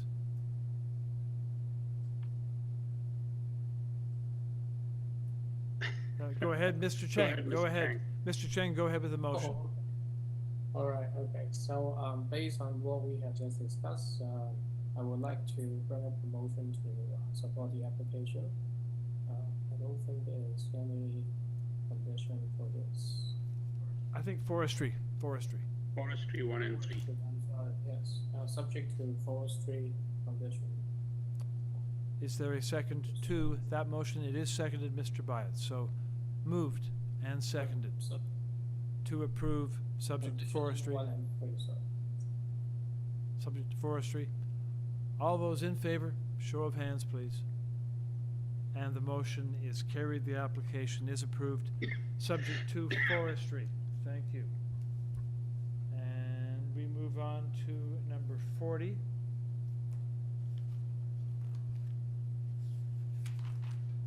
And this application before us are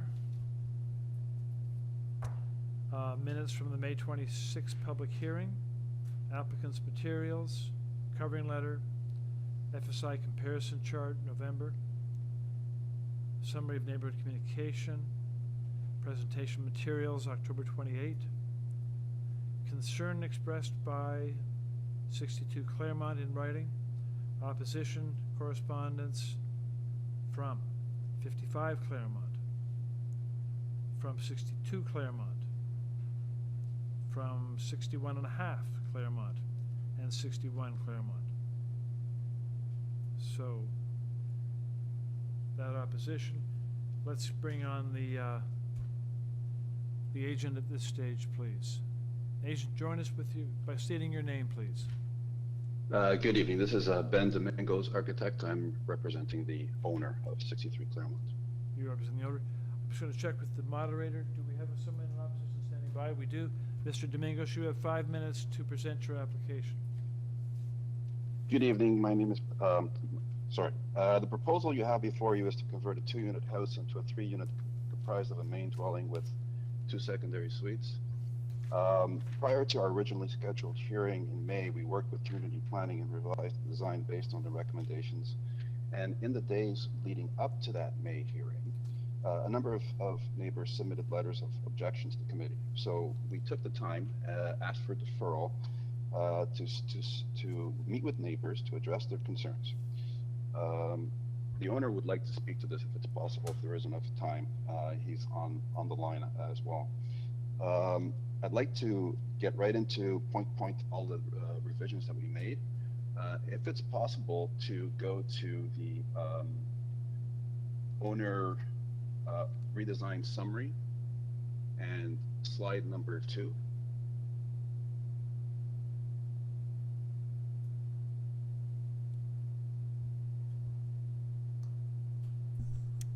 I'll just. Do you know when it was submitted?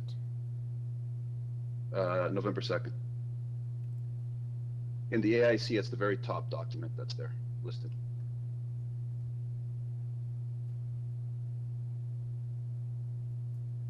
As you're finding that, I'm just going to go right through these points very quickly.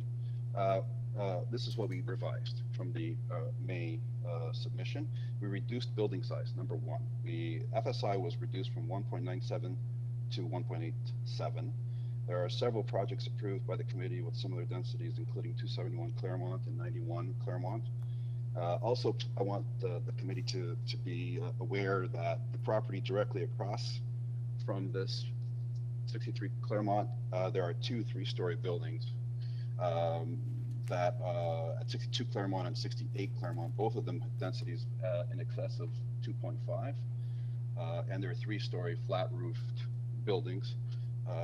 Number two, we revised the building form from the original sort of modern, I guess, massing that you see in the top picture on that on this particular slide that we're looking at. Below is what we've changed it to a mansard roof form with 2 dormers. That's at the front and the back. And the reason we did this was to make it more in keeping with the neighborhood context. There are several of these types of roof forms that exist at 53 Claremont and 38, all the way to 44. All of those houses in between on Claremont are the same sort of roof type. We eliminated side and front additions. The proposed new work is all on the existing footprint. That's one big change we made here in this particular proposal. The reduction in building size and the revised roof form reduced the shadows cast on the neighbors. And that was a concern that the neighbors had when we met with them. And that was something we worked hard to address with this roof form. Also, there were some privacy issues that the neighbors were concerned about. So we deleted the front and 3rd floor balconies. So we actually had 3 balconies in that particular first design. We eliminated 2 of them. We only have 1 rooftop terrace at the back on the existing garage roof. And we will have privacy screens all around to deal with the privacy issues with the neighbors. The 6th point, rear wall shift. So what we did is we took the back wall of the house and we shifted it west from the original design by 1.1 meters to align with the existing garage wall below. It also places the back wall of the house 0.61 meters from the back of the house at 61 Claremont. So that was that. And the 7th point I'm going to make is that we reduced the number of variances from 7 to 5. So I don't know if it's possible to have the homeowner on the line. He'd like to speak for about a minute, if it's possible. Well, you've already used up 4. He has half a minute if he wants to speak. Okay.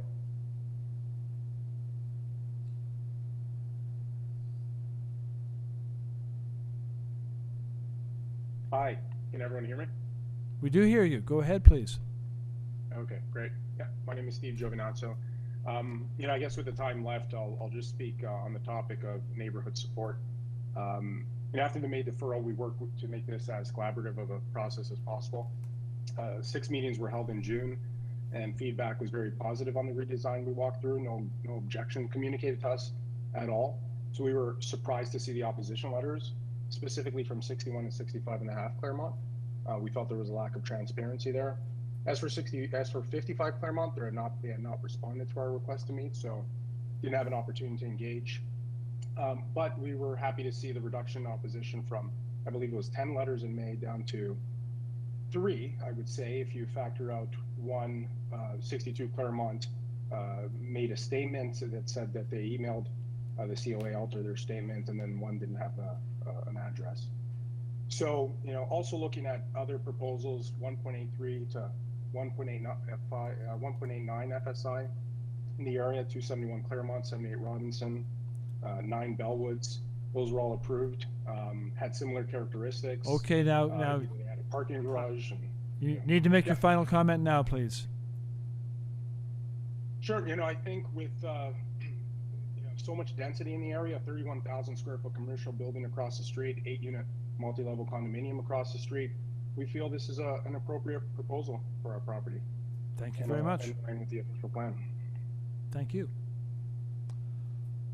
Okay, then let's go to the speakers that have registered. And ask them to join us now, please. Claire Banbro, you are unmuted. You're able to speak. Thank you for the opportunity. Good evening, Mr. Chair and members of the committee. I have lived at 61 Claremont for nearly 20 years. Our houses are designated as single-family dwellings, but the houses are so close together they appear to be attached. I'm quite concerned about the impact of the size of this house and the effect it will have on light, sky view, and privacy at our house, as well as the impact it will have on the neighborhood. The house that is there is a bungalow of 990 square feet. It will become a house of 2,700 square feet on a 455-foot lot. Now, the previous application, as Steve mentioned, was not popular, but what he did not mention is that the new plan is only 150 square feet smaller than the old plan. So it's still not very different in size. The buildings he mentioned across the street, the condo building was a banquet hall built in the 1930s. It's been converted to condos. It is 3 stories high, and the building beside it is a building used for small manufacturing, and that's also 3 stories high. I would call those buildings anomalies or non-typical, and there are a few of them scattered through the neighborhood, but the homes in the neighborhood are very rarely over 2.5 stories high. I walked from Queen to Dundas at the beginning of the week. I counted 140 homes, and on our side of Claremont, 3 are 3 stories high, and on the other side, 4 are 3 stories high. Those 4 are townhouse units. And so 63 Claremont is flanked on both sides to the north and south with 4 turn-of-the-century Victorian-style houses, all 2.5 stories high.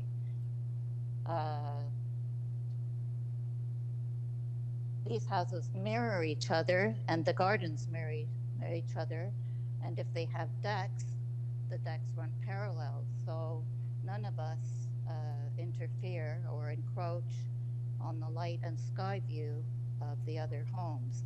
This house will, if I'm on my deck, I will have a wall now at eye level 8 feet away.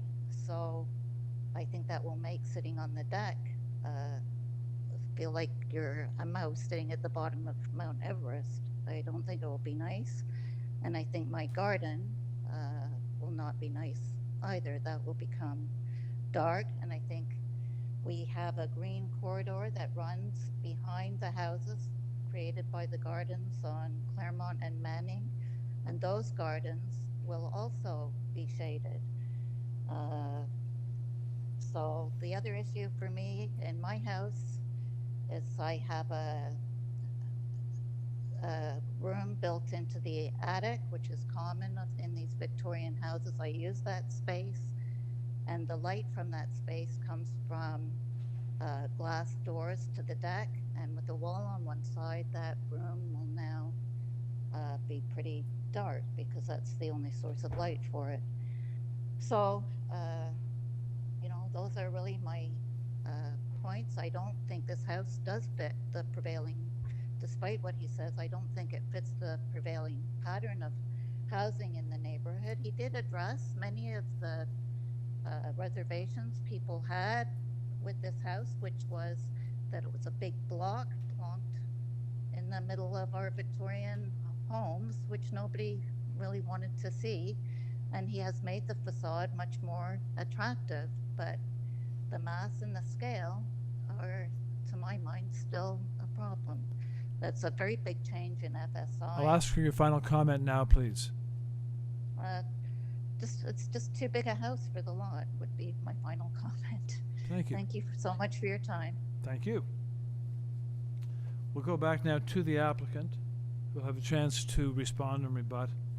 And applicant, what we have heard from the speaker was concern about the new proposed size, which she feels is really not very much smaller than the original proposal, which was a problem.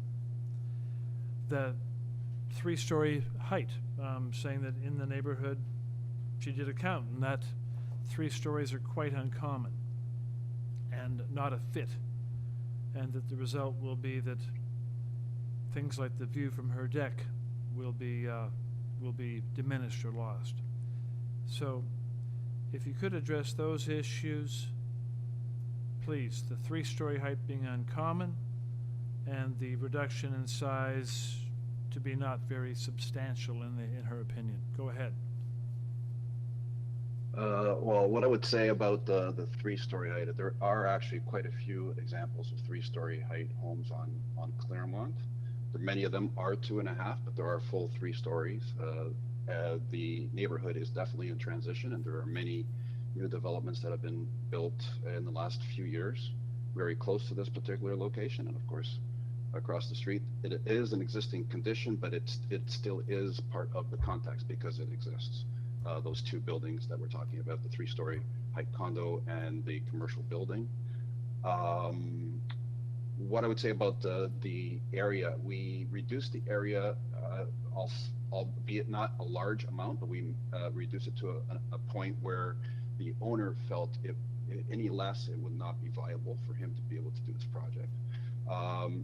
We try to control and minimize the casting of shadows by changing the roof form. There is a shadow simulation done in this particular summary, which shows that there's very little impact on shadows being casted on 61 Claremont because of this, the fact that the house itself is in an east-west orientation. What else is she was talking about? Well, the 3rd-story building facade, we've pushed the rear wall back so that it is not in line with her back wall at 61. So that was something we made a big difference from the first particular design. And the other thing is that wall is set back quite a ways from the property line, from her wall, by about 2.79 meters, I believe. So that impact is going to be very minimal on her in terms of when she's actually sitting on her back deck. And she has a privacy screen as well, so I don't know if she's really going to be that impacted by that wall that far away from the wall. So that's what I would say about to those particular comments. Thank you very much. Okay, panel, your opportunity now to put questions to the applicant, if there are questions. And if not, we can take the application into committee.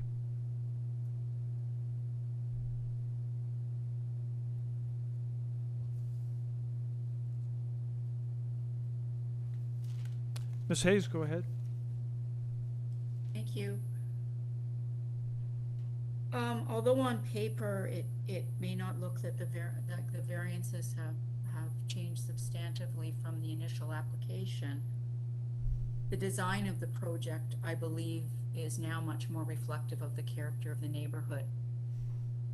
This property abuts a laneway on one side, so from an impact perspective, there's quite a separation distance between that and the house across the laneway.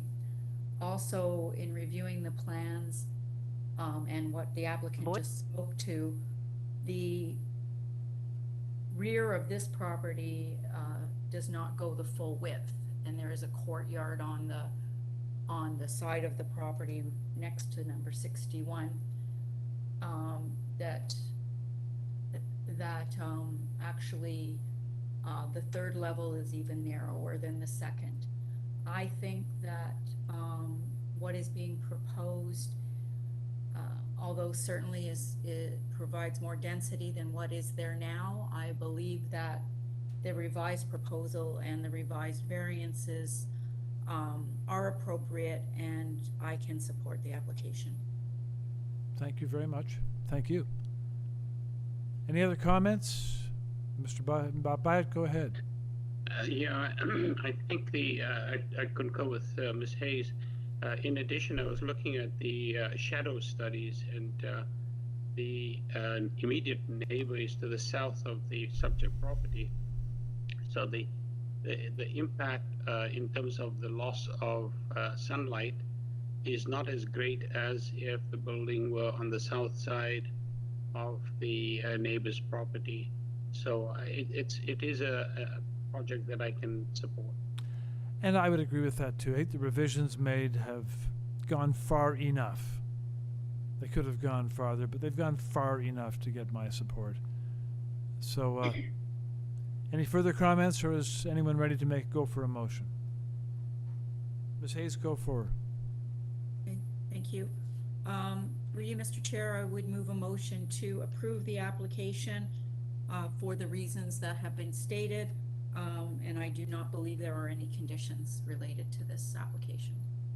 Thank you very much. Is there a second? There is, Mr. Byatt. So it is moved and seconded to approve without condition. Those in favor, show of hands, please. And that's a unanimous vote to carry the motion. The application is approved. And we move on to number 41.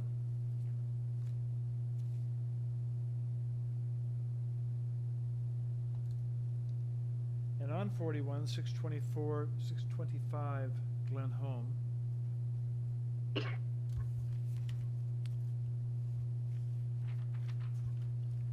Panel has before it minutes from the June 2 public hearing, applicant materials, cover letter from the agent, October 27, commenting report from Urban Forestry, and correspondence in opposition from 623, would appear to be next door, John Carino. So we'll ask the applicant now to join our meeting by stating your name, please.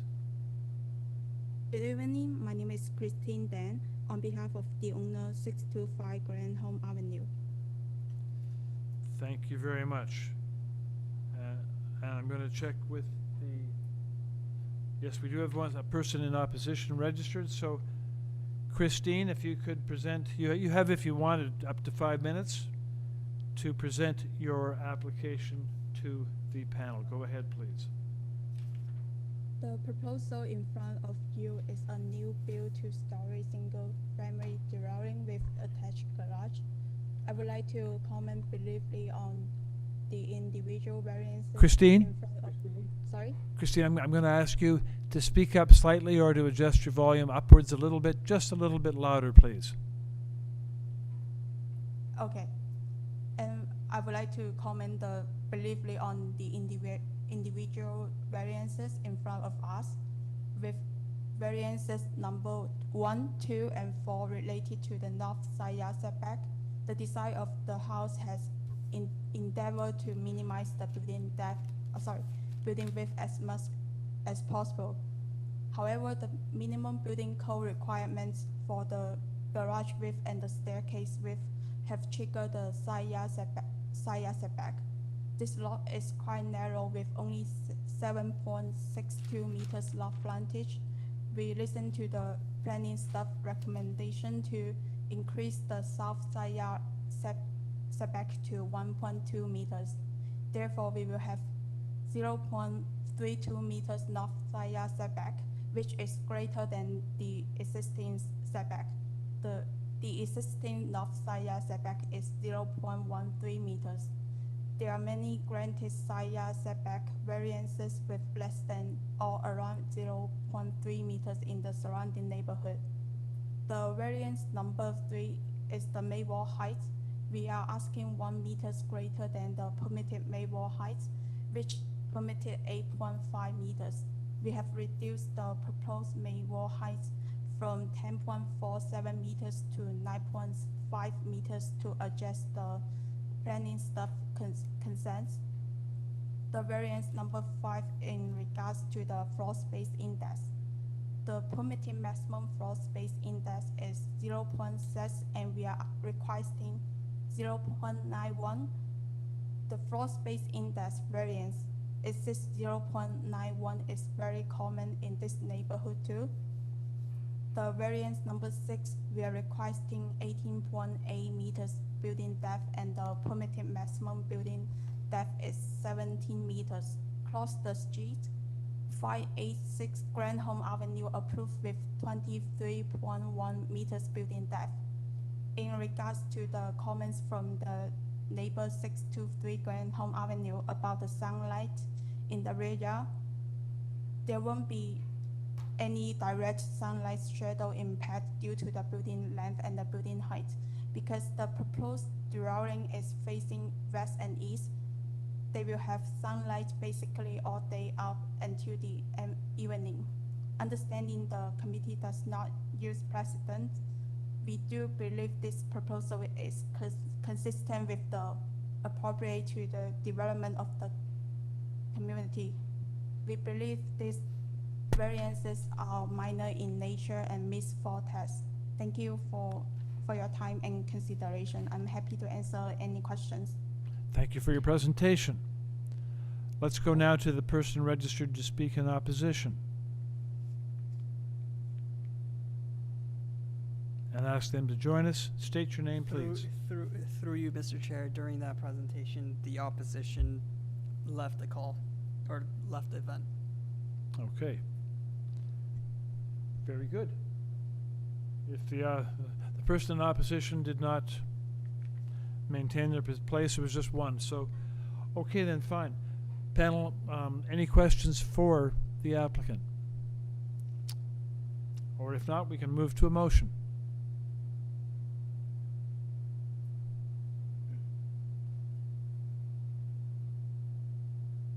Is anyone ready to move to a motion on this application?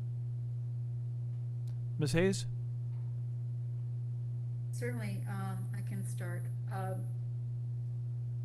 I appreciate the efforts of the applicant to address the concerns that were initially highlighted by planning. I think that the revised proposal is much more in keeping with what can be a supportable application.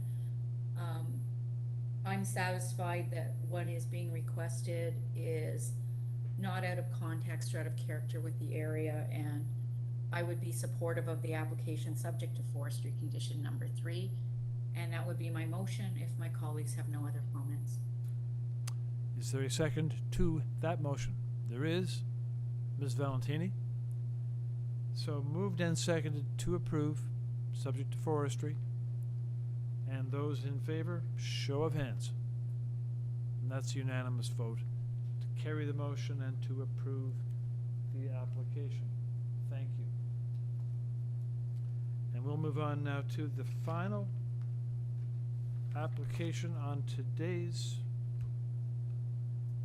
agenda, number 42, 423 Vaughan Road.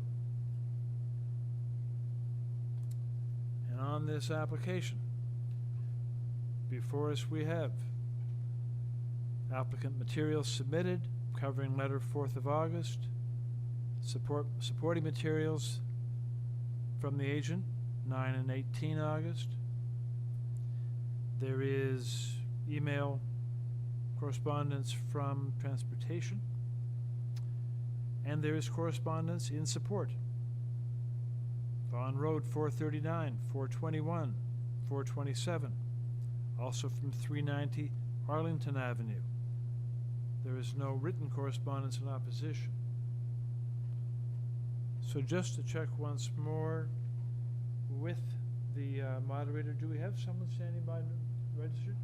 No, we do not for this application. Rosalie Thompson is not available. Okay. So there is no one standing by in opposition. All the correspondence received is in support. So we'll ask the agent to join us by stating his name, please. Or her name. Good evening, committee. Good evening, committee. My name is Michael Foring. I'm representing Odami. We're the designers for the project, and we're here representing the project on behalf of the agent. Thank you very much. The homeowner. Thanks. Good evening, thank you. Okay, Mr. Foring, I'm going to ask the panel members if they'd like a presentation or whether they have questions to put to you directly. Any questions, panel?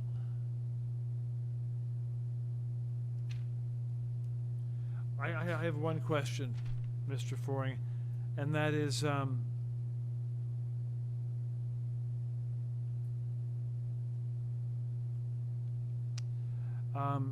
like you to point out which minor variances were identified since the August deferral. Are there new variances since the August deferral? No, there are no new variances since the deferral. There was a typo on the notice that was issued, so it was deferred for that reason only. And is it true that we are basically, the part of this application, the essence is to legalize 3 units? And I understand. Go ahead. I understand that to be the case, yes. Very good, okay. Panel members, there we are. If there are no further questions for the applicant, then we can, Ms. Hayes, or I mean, Ms. Valentini, go ahead. No, I don't have a question. I was just going to make comments on this if you're ready for that. Go ahead, we're all set for that. Okay. Thank you. The materials were really well prepared and very thorough, and in my view explained exactly what was going on. So I noted that 3 units is already existing in the building, so it's not adding additional units. And the FSI I read also includes a basement, which isn't intended to be used for habitable space. So you know, that helped or contributed to the bump up in the FSI, and I believe there are other buildings in the area that are of similar size and height. I am in support of this application. I don't know if my colleagues want to make any further comments. Ready for a motion. If you're ready for a motion, go. Okay.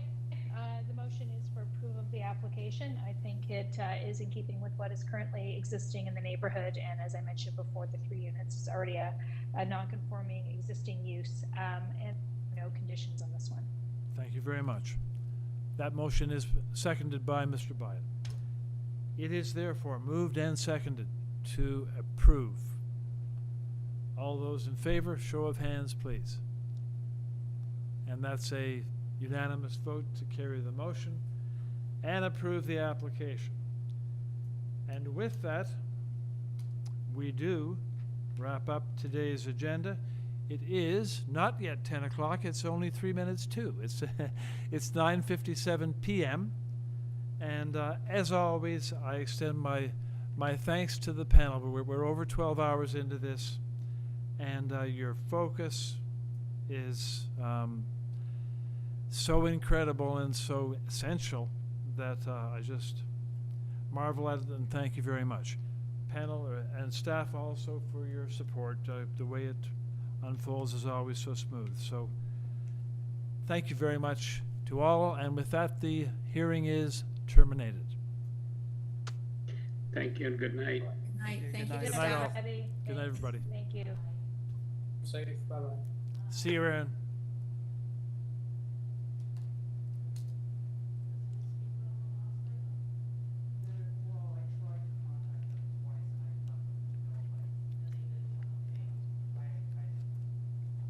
No, I think, I'm sure you tried diligently, as you always do, so